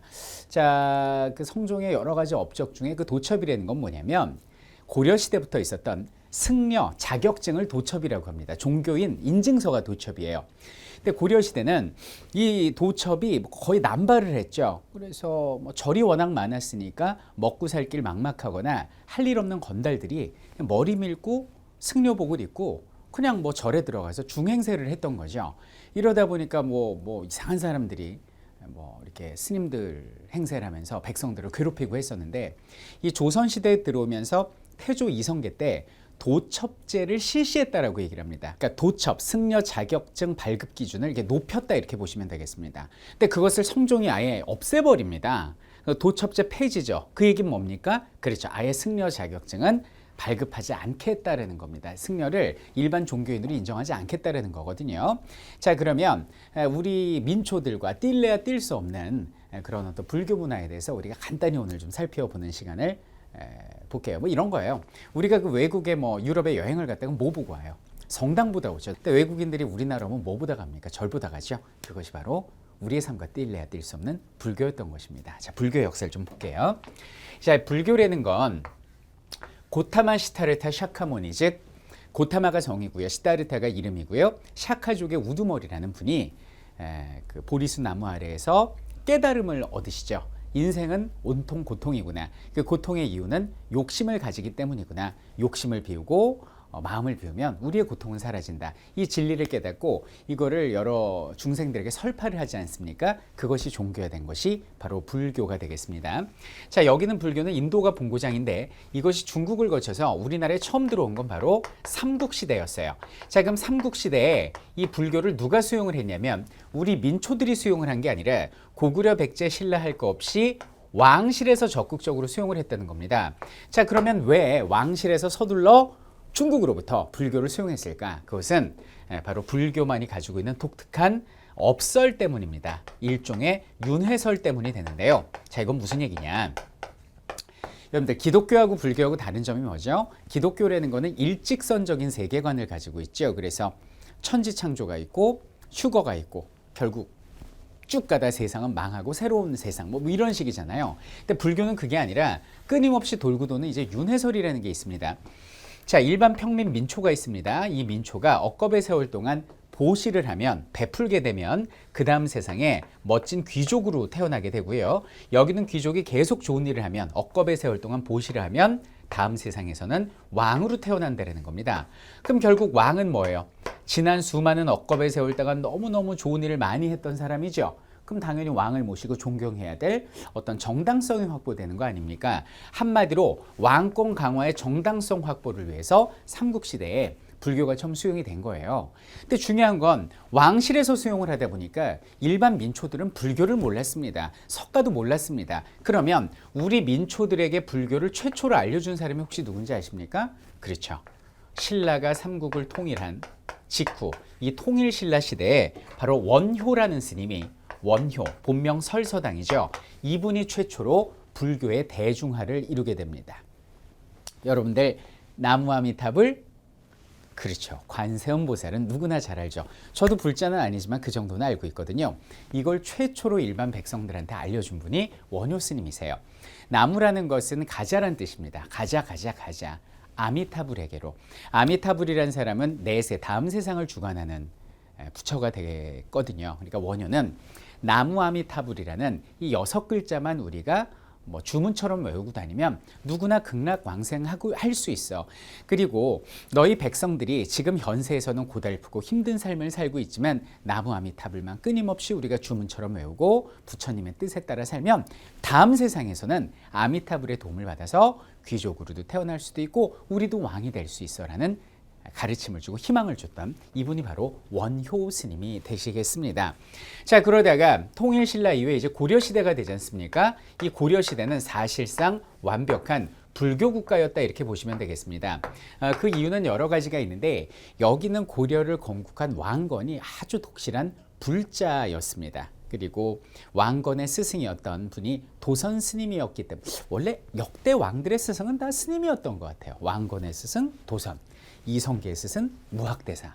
스님들 스승이 참 많은데 중요한 거는 그래서 여기는 고려는 500년 동안 불교 국가였다 이렇게 보시면 되겠고 그래서 뭐 연등 아시잖아요. 연꽃, 연등회랄지 팔관회랄지 이런 불교 행사가 끊임없이 열렸던 것이 바로 여기는 고려였습니다. 그런데 왜 조선이란 나라가 건국하면서 불교가 탄압을 받을 수 없게 되느냐? 자, 그것은 바로 고려 말에 불교계의 타락 때문이었다라고 보시면 되겠습니다. 자, 고려 말에 권력 있는 문벌, 세력 있는 족속, 이 사람들은 원나라에 아부하는 부원 세력이었지 않습니까? 이들과 불교가 결탁을 합니다. 그래서 아까도 말씀드렸지만 건달, 뭐 소위 말하는 양아치들이 전부 다 머리 밀고 절에 들어가서 요승, 땡초라고 부르죠. 이상한 스님이 아니라 땡초 중행세를 하면서 백성들을 마구마구 괴롭히고 술 팔고 뭐 세금 뜯고 이러다 보니까 너무 백성들이 여기는 불교 세력 때문에 살기가 힘들었던 거예요.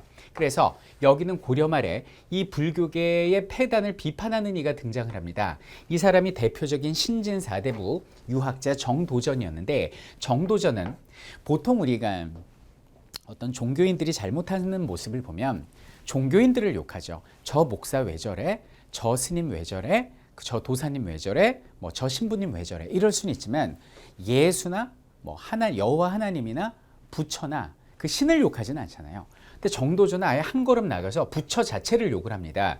부처를 씨라고 불러요. 헤이 미스터 부처 이런 뜻이죠. 부처 씨가 떠들어대는 잡스러운 소리라는 이 불시잡변이라는 책을 썼던 사람이 바로 정도전입니다. 그러니까 이 사람은 당시 종교인들뿐만 아니라 불교 교리 자체를 비판했다는 특징을 가지고 있죠. 근데 문제는 뭐냐면 여기는 정도전이 누구하고 손을 잡아요? 그렇죠. 이성계하고 손을 잡고 만든 나라가 뭐가 됩니까? 조선이라는 나라가 되죠. 물론 건국 초반에는 불교계가 그렇게 탄압을 받을지 몰랐겠죠. 왜냐하면 여기는 이성계의 스승이 무학대사였으니까. 근데 이성계는 힘이 없었고 실권은 정도전한테 있었고 정도전에게는 명분이 있었어요. 세술은 세부대에 담으랬다고 왕실을 이씨로 바꾸고 새로운 신세계를 만들었잖아. 그럼 새로운 건국 이념이 필요한데 이것은 불교 가지고는 안 되고 타락한 불교 가지고는 안 되고 유학이 가능하다 이렇게 얘기를 한 거예요. 불교라는 건 목표가 뭐예요?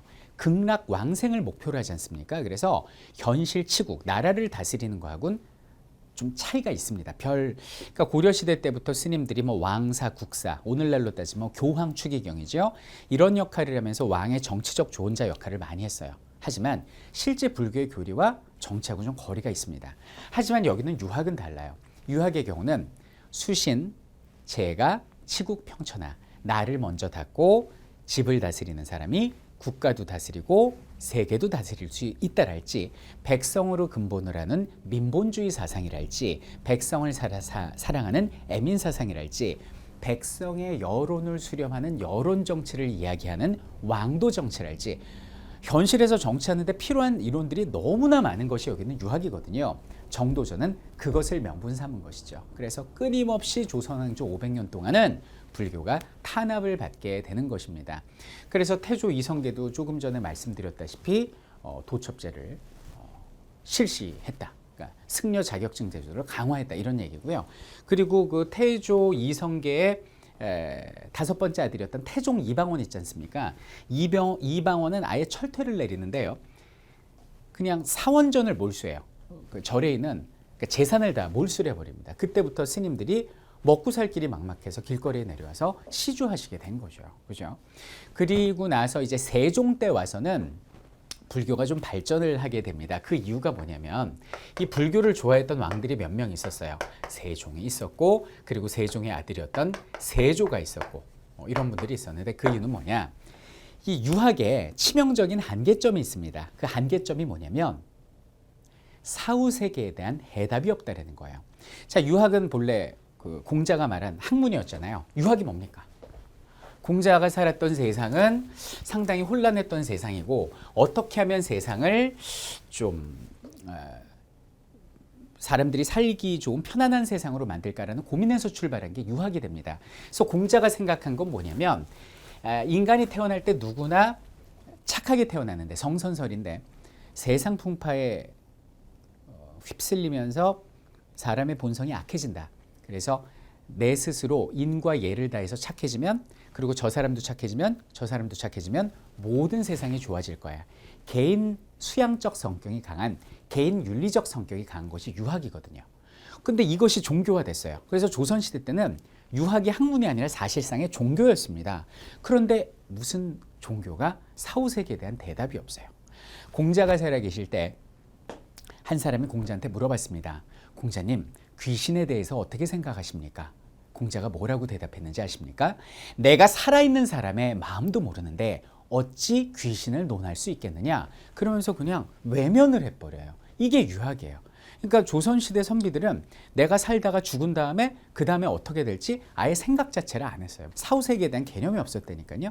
근데 중요한 건 뭐냐면은 인간이면 누구나 그 다음 세상이 궁금하잖아요. 그래서 세종이랄지 세조랄지, 특히 세조는 아버지의 영향을 받아서 어렸을 때부터 뭐 그 세종 때 뭐 월인청강지곡, 불교찬가, 석보상절, 그래서 석가의 일대기 이런 것들을 쓰게 해요.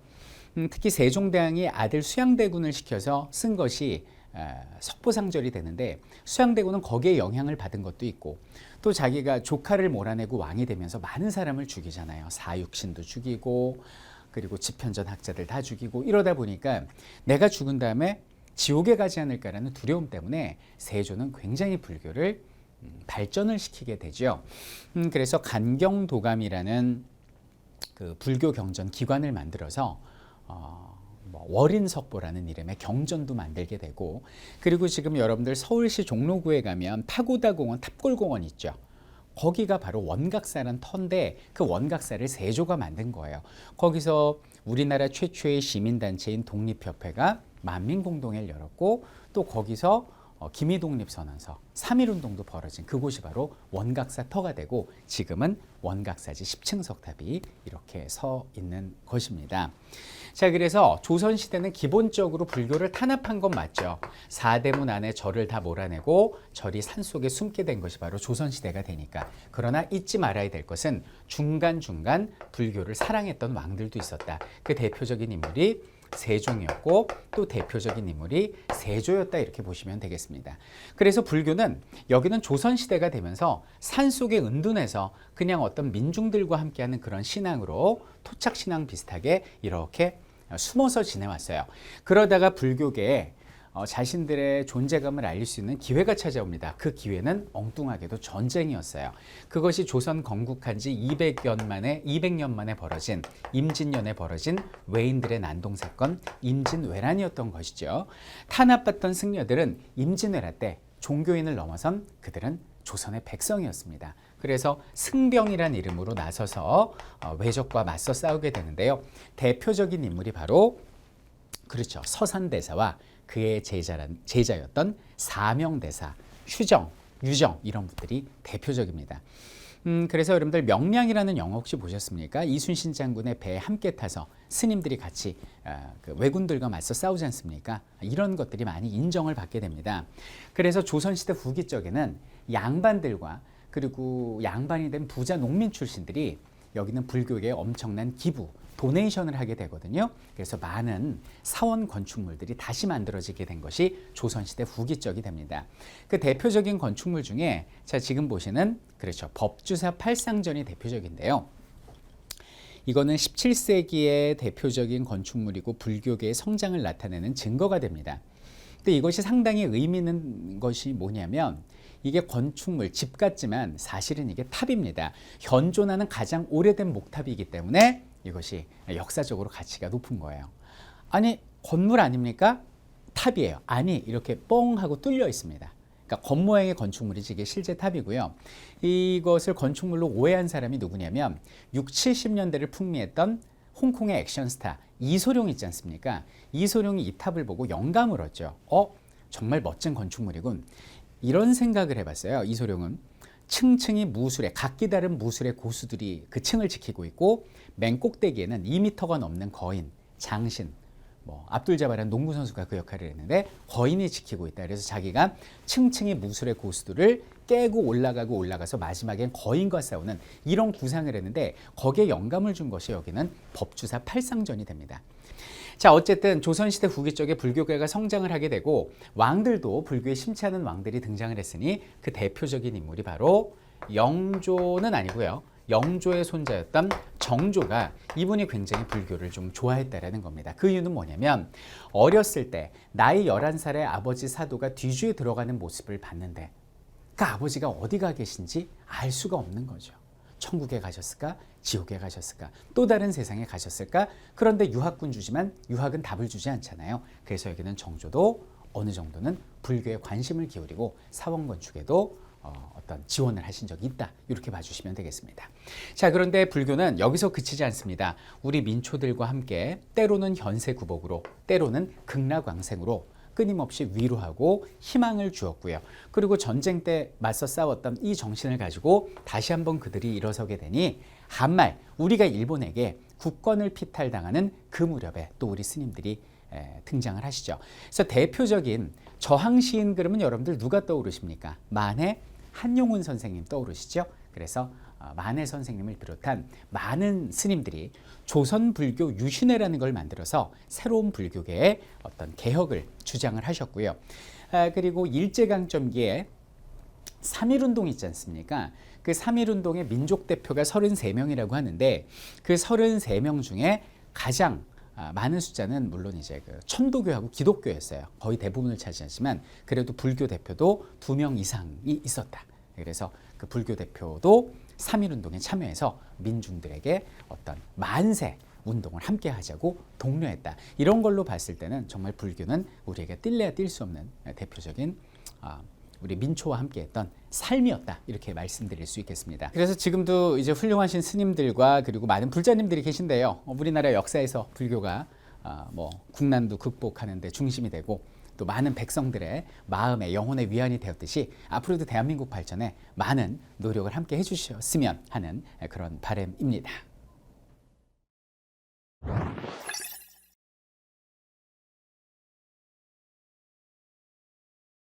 여러분들, 자, 임진왜란 때 일본은 수년 전부터 간첩을, 즉 스파이를 승려와 상인으로 위장을 시켜서 우리나라에 침투를 시켰습니다. 그래서 우리나라의 지형 지물을 살피고 백성들의 동향을 살피고 그리고 우리나라의 국방력이 어느 정도인지 그들은 살폈다. 근데 그들이 토요토미에게 뭐라고 보고했다고요? 조선에 군대가 없습니다. 이거 믿을 수 없겠지만 군대가 없습니다라는 보고를 합니다. 그러면 조선시대 국방비를 세금으로 걷었음에도 불구하고 왜 군대가 없었는가? 이 어이없는 상황. 이것도 이제 민초들의 삶과 가장 밀접한 게 바로 이제 그 국방의 의무 아닙니까? 이 부분에 대해서 우리가 한번 그 비밀을 한번 파헤쳐 보고자 합니다. 그러니까 옛날에는 어떤 개념이었냐면 요새 국민들이 이제 세금을 내잖아요. 그럼 그 세금 중에 일부가 우리나라 이제 국방비로 쓰이는 개념인데 옛날엔 그렇게 하지 않고 아예 양인 장정에게만 국방의 의무를 지게 한 거예요. 그게 무슨 얘기냐면, 자, 조선시대는요, 기본적으로 이제 양인 개병제라고 부릅니다. 이 양인 개병이 뭐냐면, 양인이라면, 성인 남자라면 모조리 개자입니다. 개근상할 때 개자거든요. 누구나 군사의 의무가 있다라는 겁니다. 그럼 여기서 양인의 개념을 좀 봐야 되는데, 양인이라는 것은 농민, 그리고 농민 이상의 중인, 그리고 중인 이상의 양반, 이 사람들을 모두 다 양인이라고 부르는 거죠. 그럼 여러분들 제가 퀴즈를 한번 내볼까요? 자, 천민에 해당하는 노비 군대 갈까요? 가지 않습니다. 제인 군대 가나요? 가지 않습니다. 백정 군대 가나요? 가지 않습니다. 그리고 여자 군대 갈까 안 갈까요? 그렇죠. 여자도 군대 가지 않았다. 이렇게 보시면 됩니다. 그럼 실제 군대에 가야 되는 사람들은 여기는 농민 이상이 군대를 가는 건데요. 문제는 뭐냐면 이 군 면제자가 있었어요. 군 면제자가 뭐냐면 현직 관리는 국가를 위해서 일을 해주니까 군대에서 빼줍니다. 그리고 예비 관리, 즉 학생도 공부에 전념하라고 군대에서 빼줘요. 그럼 보세요. 여기는 중인들은 통역관 아니면 의관 아니면은 무슨 기술관들이잖아요. 그럼 현직 관리니까 군대 가지 않죠? 자, 여기는 양반들 볼까요? 열심히 공부하는 과거 준비하는 학생들은 군대 가지 않죠? 과거에 합격하면 현직 관리니까 군대 가지 않죠. 뭐야? 과거에 떨어져요. 다음 과거를 준비하니까 역시 군대 가지 않죠. 결국 조선시대 때 유일하게 군역을 담당하는 것은 여기는 농민, 그리고 생략했지만 상인, 수공업자 뭐 이런 사람들이었는데 상인, 수공업자도 각각의 또 다른 세금 부담을 통해서 군대 가지 않고요. 실질적으로 국방의 의무를 지는 것은 조선시대 때 유일하게 농민뿐이었다. 이렇게 보시면 되겠습니다. 자, 그럼 오늘날은 군대 어떻게 갑니까? 평생에 딱 2년 갔다 오잖아요. 근데 조선시대는 그렇지 않았습니다. 조선시대는 16살에서 60세까지 농민 이상의 남자, 이 양인은 무조건 군역을 져야 됐으니까 국방의 의무가 16살부터 60세까지 있었다. 이렇게 보시면 돼요. 이게 뭐 몸으로 때우든 돈으로 내든 어떻게든 국방의 의무를 져야 돼요. 근데 조선시대 초기 쪽에는요, 몸으로 때웠습니다. 이 15세기 쪽에는 처음에는 그 봉족제라고 해서 집집마다 한 명씩 군인을 동원을 했어요. 그러니까 A라는 집이 있으면 여기서 군인 하나, B라는 집이 있으면 여기서 군인 하나 나오면 돼요. 그래서 군 훈련을 받는 사람을 정병이라고 부르거든요. 그래서 평상시에는 농사를 짓다가 어떤 군사 훈련기가 오면 집집마다 한 사람씩 나와서 의무적으로 군사 훈련 받고 다시 돌아오는 이런 형태였습니다. 근데 여기는 봉족제의 문제점은 뭐였냐면, 자 보세요. 이 집은 10형제입니다. 형제가 되게 많아요. 10형제 중에 막내가 대표로 군사훈련 받으러 나갑니다. 그럼 이 사람은 농사를 못 지으니까 먹고 살 길이 막막하죠. 나머지 9형제가 여기 있는 이 막내를 경제적으로 지원해주는 형태입니다. 그래서 이 사람을 정병이라고 부르고 나머지 9사람을 뭐라고 부르냐면 봉족이라고 불러서 이걸 봉족제라고 하는 거예요. 자, 근데 여기는 이 B라는 집을 보게, 이게 A고 이게 B예요. 자, B라는 집을 보면 형제입니다. 형제밖에 없는데 집집마다 한 명씩 나와야 되니까 여기는 형이 아우를 경제적으로 지원하는 봉족이 되겠죠. 9명이 17반이 아니라 9시일반이구나. 9시일반 하는 거랑 여기는 이 형이 도와주는 거랑 이 사람은요, 생활비가 2배로 드는 거예요. 이거는 상황이 같지 않고 너무나 불합리하잖아요. 그래서 안 되겠다 싶어가지고 보법제로 바꾸게 됩니다. 자, 그럼 보법제라는 건 뭐냐면 그 마을에 16살에서 60살까지의 양인 장정을 3인 1조를 이렇게 묶는 겁니다. 조를 짜요. 이렇게 묶어가지고 이번에는 네가 정병으로 나가서 군사훈련을 받아라. 그럼 나머지 2명이 보인 혹은 봉족이 돼서 경제적으로 지원을 해줄게. 이런 거죠. 그럼 그 다음엔 누가 정병으로 나갈까요? 여기 있는 요 가운데 사람이 정병으로 나가고 양 사이드에 있는 사람들이 이렇게 경제적으로 지원해주는, 돌아가면서 군사훈련을 받고 오고 평상시엔 농사 짓고 이런 형태였어요. 근데 문제는 요 사람 때 찾아오게 됩니다. 자, 무슨 얘기냐? 이 사람이 군사훈련 받고 돌아오는데 막 쩔뚝쩔뚝하고 오는 거예요. 그러다가 제발 군대만은 가지. 그러면서 이 사람이 죽어버렸어요. 자, 왜 죽었느냐? 자, 보세요. 여기 있는 이 보법제의 시행은 조선이 가지고 있는 군인의 수가 늘어난다는 장점은 있죠. 근데 군인의 수는 늘어나는데 요역할 사람의 수가 준다는 단점이 있어요. 요역이 뭐냐면 이 양인들의 어떤 이 당시에 16살부터 60살까지의 남자들의 그 의무가 뭐냐면 군역이라고 그래서 국방의 의무도 있고 요역이라고 그래서 망리를 해야 돼요. 오늘날은 국가에서 어떤 건설을 할 때, 다리를 놓을 때, 뭐 성수대교를 놓는다, 한남대교를 놓는다 할 때 국민들이 거둔 세금을 가지고 뭐 건설업체에 수주를 줘가지고 지어버리잖아요. 옛날엔 그렇게 하지 않고 만약에 동호대교를 놓는다, 그럼 거기는 옥수동 사람들하고 압구정동 사람들하고 나와가지고 그 동호대교를 건설하는 데 참여를 해야 돼요. 이것이 바로 양인장정들의 의무였단 말이죠. 근데 문제는 양인장정 3명 중에 한 사람이 군대를 가버리니까 3분의 1이 요역할 사람이 줄어버리는 거죠. 3분의 1의 숫자가. 그러니까 사또들이 이제 황당하니까 이렇게 얘기를 하는 거죠. 야, 왜 이렇게 요역할 사람 없어? 예, 30%가 군대 갔는데요? 군대 가면 뭐하냐? 낮에 군사훈련 받는데요? 밤엔 뭐하니? 자는데요? 야, 지금 잘 시간이 어딨어? 잠은 죽어서 자는 거고, 너 월드스타 B가 한 얘기 못 들어봤어? 잠을 자는 사람은 꿈을 꿀 수 있지만 깨어있는 자는 꿈을 이룰 수 있다고 그래서 잠자지 말고 낮에 군사훈련 받고 밤에는 횃불 들고 나와서 다리 지으라고 그래. 이렇게 해버리는 거예요. 이게 그 유명한 이제 16세기 되면서 등장하는 군역의 요역화다. 이렇게 얘기를 하는 거죠. 자, 군역의 요역화가 이루어지니까 이 사람은 허리도 안 좋은데 낮엔 군사훈련, 밤에는 요역 때문에 그냥 몸이 무서져가지고 돌아와가지고 그냥 쓰러져 버린 거죠. 근데 이 사람 완전 맛이 간 게, 이 사람은 뭐 골다공증도 있고 이 사람 류마티스 관절염에 갱년기까지 온 사람이거든요. 그럼 이 사람 군대 가기가 너무 두려운 거 아니에요. 그때 이 사람이 꾀를 낸 게 뭐냐면, 그래, 대신 군대 보낼 사람을 찾자. 이게 바로 그 유명한 대립제의 시작인 거죠. 이 대립제라는 건 뭐냐면, 이 당시에 다리 밑에 가잖아요. 그럼 노숙자분들이 이렇게 항상 누워 있습니다. 노숙자분들. 그 중에서 자기 닮은 노숙자를 찾은 거예요.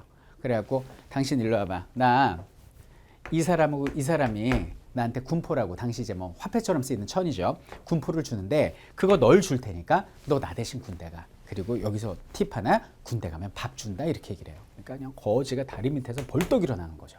아, 그래, 밥 줘. 그리고 네가 나한테 돈도 줘. 내가 갈게. 이렇게 된 거죠.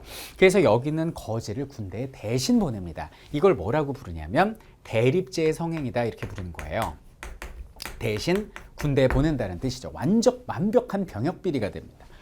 근데 처음에는 이제 관에서 몰랐대요. 관에서 모를 수밖에 없는 게, 당시 조선시대는 이제 그 민증이 따로 없고 호패라고 그래서 나무패를 백성들이 차고 다니는데 보통 이름하고 주소하고 인상착의 정도 적어 놓거든요. 근데 조선시대 남자들은 키가 전부 다 145cm예요. 정말 자루된 듯이 다 키가 똑같아요. 선크림이 없으니까 농사 지으니까 얼굴은 다 검습니다. 그나마 외모를 구분할 수 있는 건 수염의 모양새인데 수염 비슷한 사람만 찾아갖고 보내면은 알 수가 없는 거죠. 그래서 어느 날 관아에서는, 야, 근데 요즘 군에 들어온 애들은 왜 이렇게 밥을 찾고 몸에서 냄새가 나니? 뭐 이 정도였대요, 처음에는. 그러다가 이제 관에서 안 거죠. 뭐? 거지를 대신 보내? 너 잡아와. 너 이 녀석 거지 대신 보냈지? 잘못했습니다. 얼마 줬어? 이 사람들한테 각각 군포 한 필씩 받아서 군포 2필 줬습니다. 너씨, 그 왜 군포 2필을 거질 줘? 날 줘. 나를. 관가에다 그거를 주면은 방군, 군에서 방출시켜 줄게. 내가 군포를 거둘 테니 그러면 너를 군에서 방출시켜 줄게. 이게 바로 진정한 병역비리, 관까지 함께하는 병역비리, 방군수포예요. 그러니까 오늘날로 따지면 처음에는 노숙자분들을 대신 군대 보내다가 그걸 병무청한테 걸렸어. 근데 병무청 장하고 짜고 그 돈을 병무청에 내고 병무청에서 그냥 군대 나온 것처럼 이렇게 장부 조작해주는 뭐 이런 거죠. 이게 반군수포 이게 뭡니까 이게. 그래서 국가에서 안 되겠다 싶어가지고 요걸 바꾼 것이 군적수포예요. 임금이 알았습니다. 그래서 군적수포는 뭐냐면 관에서 돈을 받을 바에는 차라리 중앙정부에서 받겠다. 그래서 중앙정부에서 군적이라는 장부를 만든 다음에 예를 들어서 ABC가 있으면 A라는 사람한테 군포 2필, B한테 군포 2필, C한테 군포 2필을 받으면 그 국방비를 가지고 A'이라는 B'이라는 C'이라는 아주 건장한 양인장정을 데려다가 직업군인으로 쓰겠다는 겁니다. 그럼 결국 여기는 군종수포는 뭐죠? 우리나라 최초의 직업군인제, 모집병제, 모병제가 되는 거예요. 그러니까 결국 우리나라도 여기는 직업군인제가 있었다 이렇게 보시면 됩니다. 이 모병제가 바로 임진왜란 직전이었어요. 근데 문제는 뭐냐면 국가에서 국방비는 이제 잘 거치거든요. 근데 문제는 뭐냐면 그 돈을 딴 데 씁니다. 그 이유가 뭘까? 200년 동안 조선 건국하고 200년 동안 단 한 번의 전면전이 없었습니다. 그러니까 국가에도 국방비를 그냥 쌓아둬도 군사훈련을 항상 시키고 대비를 해야 되는데 그 돈을 다른 데 써버린 거죠. 그래서 결국 ABC한테 군포는 받았지만 A', B', C'이라는 사람을 데려다 쓴 적은 없고 장부상으로만 적어놨던 거예요. 그래서 군대가 없다라는 말이 여기서 나온 거죠. 평상시에 우리가 준비하고 대비하지 않으면 언제 찾아올지 모르는 그런 재해와 재난과 적의 침략에 속수무책으로 당할 수밖에 없다라는 평범한 진리를 이 당시에 잘못된 행정체계를 통해서 우리가 알 수 있다라는 것입니다. 그래갖고 이제 임진왜란이 터졌어요. 임진왜란 때 이제 선조 때 임진왜란이 터졌는데 뭐 이때 거의 데려다 쓰지 않고 한두 명 데려다 써도 뭐 다리 밑에 정말 거지 이게 좀 오갈 데 없는 노숙자를 데려다 썼거든요. 이 거지들을 데리고 전쟁에 나갔으니 잘 훈련된 왜군들한테 연전연패할 수밖에 없었던 것이죠. 당시에 전술을 한번 살펴보도록 할게요. 우리나라의 그 군사, 옛날로 따지면 군사기밀인데 이거. 당시에 전술을 좀 살펴보면요. 자 보세요. 조선시대 초에는요. 세조 아시죠 여러분들? 이 세조 때는 진관체제라는 전술을 썼습니다.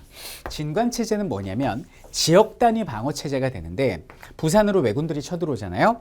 그럼 A라는 마을이 막습니다. B라는 마을 안 도와줘요. C라는 마을, D라는 마을도 안 도와줍니다. 철저하게 자기 마을에서 막아야 돼요. 근데 만약에 A가 격파되면 B가 저항을 하고 B가 격파되면 C가 격파되면 D가 저항을 하는 이것이 바로 진관체제, 지역 단위 방어 체제가 됩니다. 장점이 뭡니까? 왜군이 서울까지 올라오는데 끊임없는 저항을 받겠죠.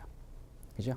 시간을 벌 수가 있는 장점이 있어요. 근데 단점은 뭘까요? 엄청나게 많은 수의 왜적이 쳐들어올 때는 두두두두두두 무슨 도미노 무너지듯이 다 무너져 버리는 거예요.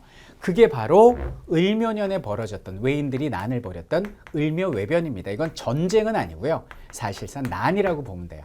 그래서 여기는 을묘외변 때 우두두두 해안가 마을이 무너지니까 야 이거 안 되겠다 싶어가지고 바꾼 게 뭐냐면 바로 재승방략체제라는 것입니다. 이 재승방략체제라는 건 뭐냐면 한 대 집결을 하는 거예요. 그러니까 전쟁이 벌어지잖아요. 그럼 여기는 집결지에 전 군대가 모여요. 임진왜란 때 여기는 충주에 모였잖아요. 모인 다음에 중앙에서 보낸 관리가 내려와서 총사령관이 돼서 다수의 수로 다수의 적과 한판 붙어보는 이런 형태의 전술을 재승방략체제라고 그래요. 언뜻 보기엔 좋죠. 왜? 우리도 한데 힘을 모아서 싸우니까.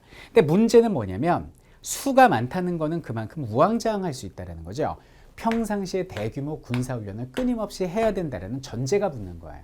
여러분들 우리는 잘 모르지만 뭐 키리졸브 훈련이랄지 독수리 훈련이랄지 한미연합사 중심으로 어떤 그 미군과 우리나라 대한민국 군인이 끊임없이 어떤 군사훈련을 진행하고 있거든요. 그 국방 예산도 엄청나요. 그러면 지금 평신대 그런 군사훈련을 뭐하러 해?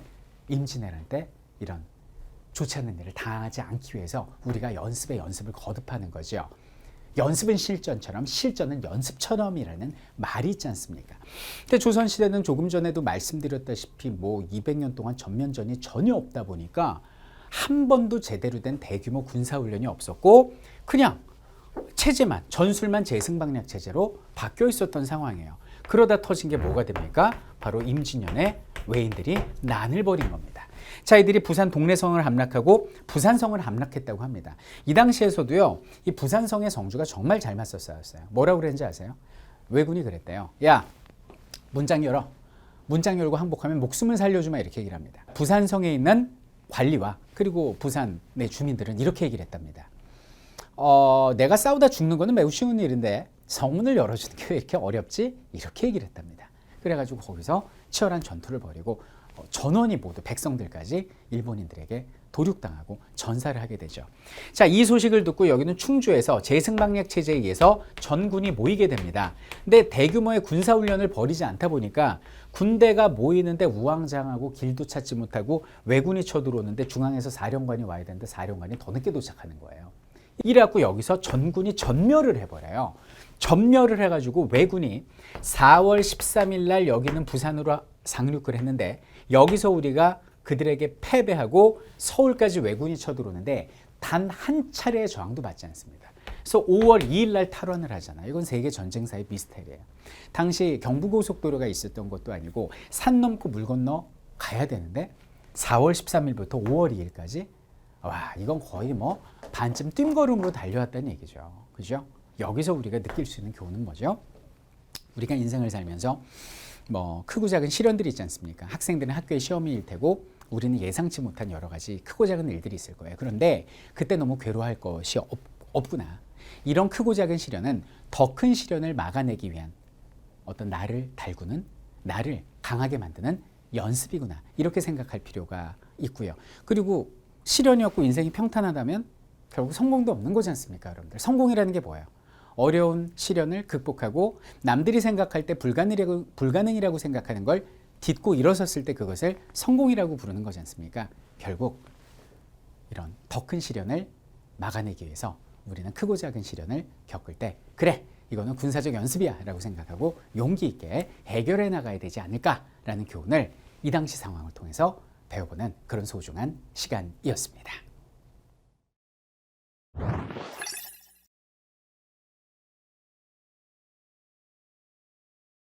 자, 오늘은 의병 이야기를 해보고자 합니다. 말 그대로 의로울 의, 병사병, 그래서 의병인데요.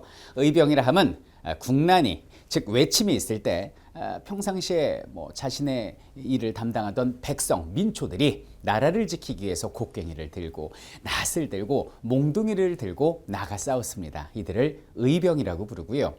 교과서에서도 그 임진왜란 극복의 어떤 이유 세 가지를 이야기하고 있는데 첫 번째는 인정합니다. 명나라의 도움, 조명연합군의 활약이 있고요.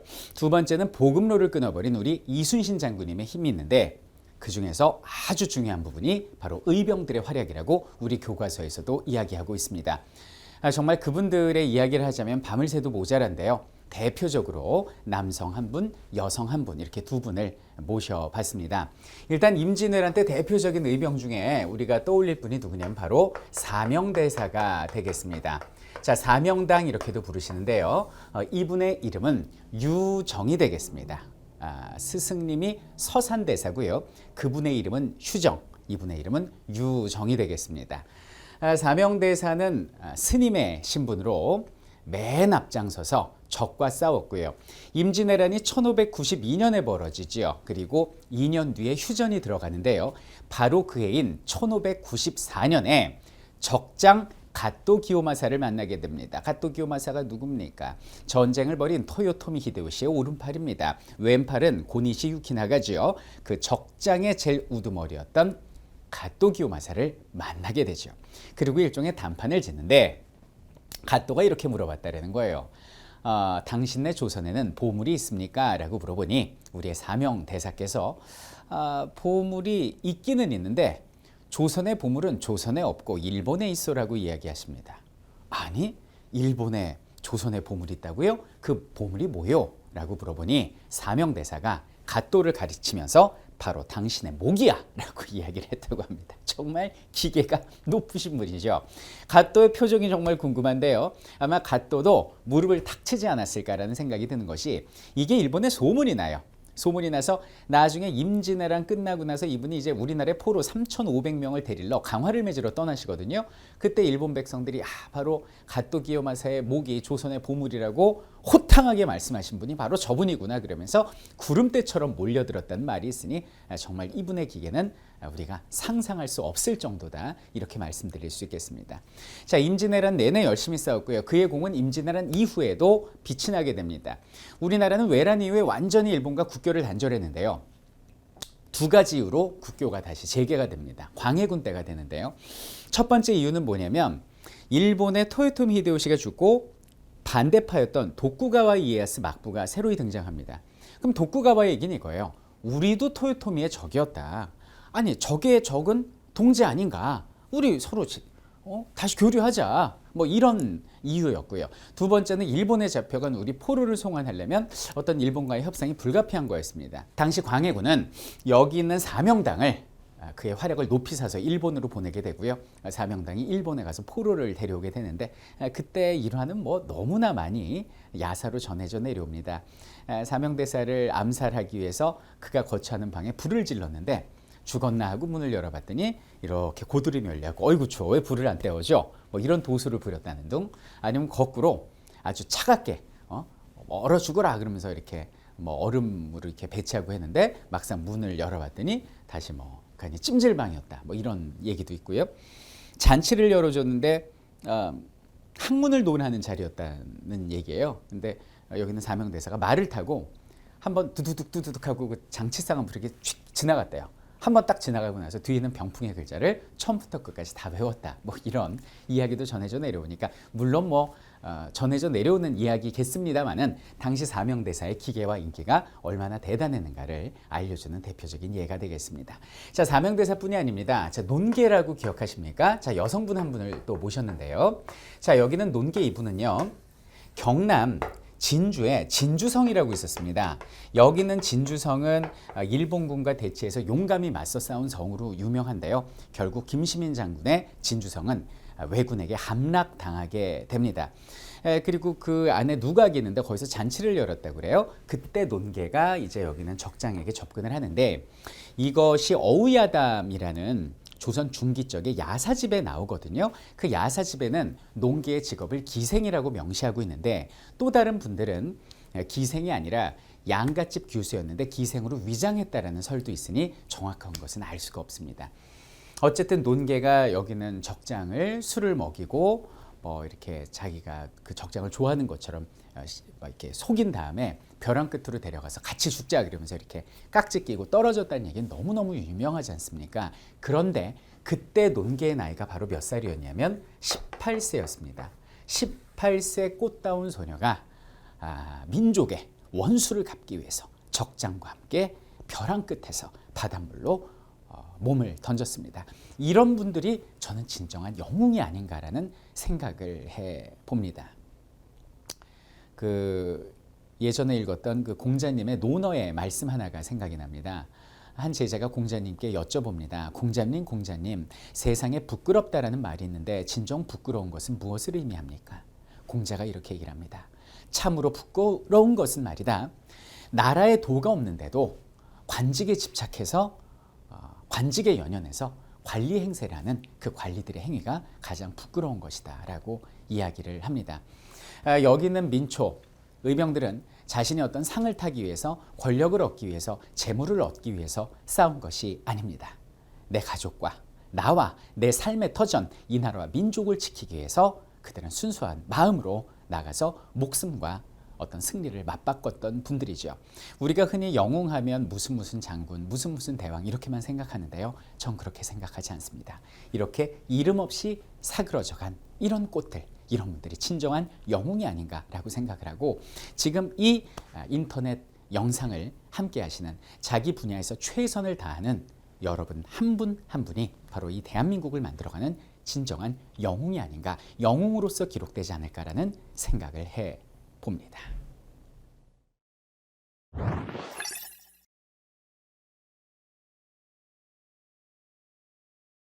자, 오늘은 여러 민초들 중에 수공업자 이야기를 좀 해보고자 합니다. 자, 수공업이라는 게 뭡니까? 이거 손으로 만드는 공업이다 이런 건데 뭐 도자기를 만든다랄지 나전칠기를 만든다랄지 뭐 칩신을 만든다랄지 이런 것들이 다 수공업자가 됩니다.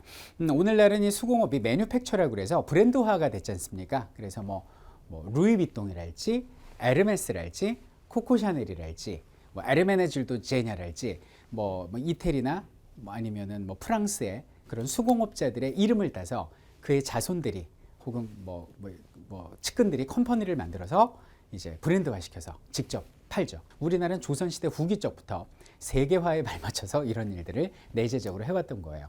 자, 우리 민족의 손기술은 뭐 예전부터 유명하죠. 특히 고려시대에 송나라의 자기 기술을 받아들여서 전통적인 신라의 기술과 연합을 해서 만들어졌던 상감청자, 이런 건 정말 위대한 작품이 아니냐라는 말씀을 드리고 싶은데, 아쉬웠던 거는 이 조선시대에 수공업자들이 많이 인정을 받지 못합니다. 일반 평민이었고요. 물론 수공업자들은 군대는 가지 않았어요. 공장안이라는 이름의 장부의 이름을 올려요. 공장안. 이 장부의 이름을 딱 올리잖아요. 그러면 군대 안 가는 대신 대략 1년 중에 한 8개월 정도는 관에 들어가서 관에서 주문한 양을 무료로 만들어서 그냥 납품을 해야 됩니다. 이럴 때 수공업자를 뭐라고 부르냐면 관영수공업자, 일명 관장, 이렇게 부르는 거죠. 그럼 뭐 먹고 사냐고요? 관에서 만약에 20개를 납품해라 그랬는데 만들다 보면 가마에서 한 25개, 30개 나오죠. 그럼 나머지 20개 납품하고 나머지 남은 5개, 10개를 국가에 세금을 내고 파는 형식, 이것이 관장들의 삶이었습니다. 그리고 나머지 3개월은 자신의 작품 활동, 연구, 이런 거에 어떤 자유로운 삶을 살았으니 이때 수공업자를 민영수공업자, 이렇게 불렀죠. 자, 근데 문제는 뭐냐면 이제 외란이 터졌잖아요. 여기는 임진왜란 때 뭐 우리나라의 백성들 엄청나게 끌려갑니다. 일반 농민들 끌려가서 일본인들이 포르투갈에 노예로 팔아버리죠. 뭐 이런 일들도 있었고, 여자들이 또 끌려가서 욕보임을 당하는 경우도 있었고, 여기는 수공업자, 그리고 저 이황의 제자 강한이라는 사람도 끌려가서 일본 성리학에 영향을 주기도 하는데, 일본인들이 자기들이 이제 끌고 간 사람들 중에 가장 가치 있게 판단한 사람들이 여기는 수공업자였어요. 뭐 데리고 와봤는데 막 자기를 만드는데 기가 막히게 만드는 거죠. 이 당시에 끌려간, 임진왜란 때 끌려간 대표적인 인물이 이삼평이라는 사람이 있는데요. 이 이삼평이라는 사람 덕분에 일본은 엄청난 부를 축적하게 되죠. 그래서 일본인들은 임진왜란을 도자기 전쟁이라고도 부르는 겁니다. 이삼평을 비롯한 수공업자들이 엄청난 기술력으로 도자기를 만들게 되고, 일본은 유통이 활발했잖아요. 그 전에 뭐 중국 눈치를 보지 않으니까 네덜란드, 포르투갈 상인들하고 얼마든지 교역할 수 있었고, 그 전에 총을 주로 수입했지 않습니까? 그래서 이들은 조선에서 끌고 온 사람들에게 도자기를 만들게 하고 그 도자기를 유럽에 수출하는 거예요. 그래서 당시 전 유럽에 유통되는 도자기의 거의 대부분이 여기는 일본산 도자기였는데, 그건 누가 만들었다? 바로 조선 수공업자들이 만들었고, 그리고 일본에서 은이 굉장히 많이 납니다. 은 수출을 해서 전 세계에 유통되는 은의 양의 한 절반 정도가 일본에서 나왔거든요. 그러니까 이 은과 조선 수공업자 덕택에 일본은 엄청난 부를 축적하게 되는 것이죠. 그래서 조선시대 후기 쪽에 조선통신사라고 사절단을 보내는데, 항상 우리는 배우고 공부하기를 일본은 우리보다 낮은 나라고, 문화적으로 천박하고 경제적으로는 거지였다. 실제 그랬어요. 조선 전기까지만 해도 일본은 정말 야만인이라고 해도 손색이 없을 만한 야만인의 최적화된 모습을 하고 살았습니다. 근데 조선 후기 통신사의 기록을 봤는데, 일본의 긴자의 거리를 걸어가는데 통신사 좀 대접 화려하게 해줍니까? 일본의 한현, 우리나라를 치면 도저, 1년 예산의 절반을 우리나라 통신사 일행 300명을 위해서 2박 3일 동안 다 써버리는 엄청난 나라가 일본이었습니다. 긴자거리를 지나가는데 이런 기록이 있어요. 내가 도깨비에게 홀린 것인가? 귀신에게 홀린 것인가? 어찌 이렇게 천한 일본이 화려하고 번성할 수 있단 말인가? 이런 기록이 있었거든요. 그러다 보니 일본이 커서 우리나라를 재침략하게 된 겁니다. 자, 여기서 우리가 이제 느낄 수 있는 교훈은 뭐냐? 우리 주변에는 많은 뛰어난 인재가 있는데, 그런 인재를 바라보는 눈, 그리고 그 인재를 좀 더 뛰어난 능력을 가지게 하기 위해서 우리가 좀 그 능력치를 최대한 발휘할 수 있게 하는 그런 환경을 조성해야 되지 않을까. 학교에서 선생님이, 가정에서 부모님이, 그런 회사에선 뭐 CEO가 그런 역할을 할 때 우리도 좀 더 부강한 대한민국을 만들 수 있지 않을까라는 그런 생각을 해 봅니다.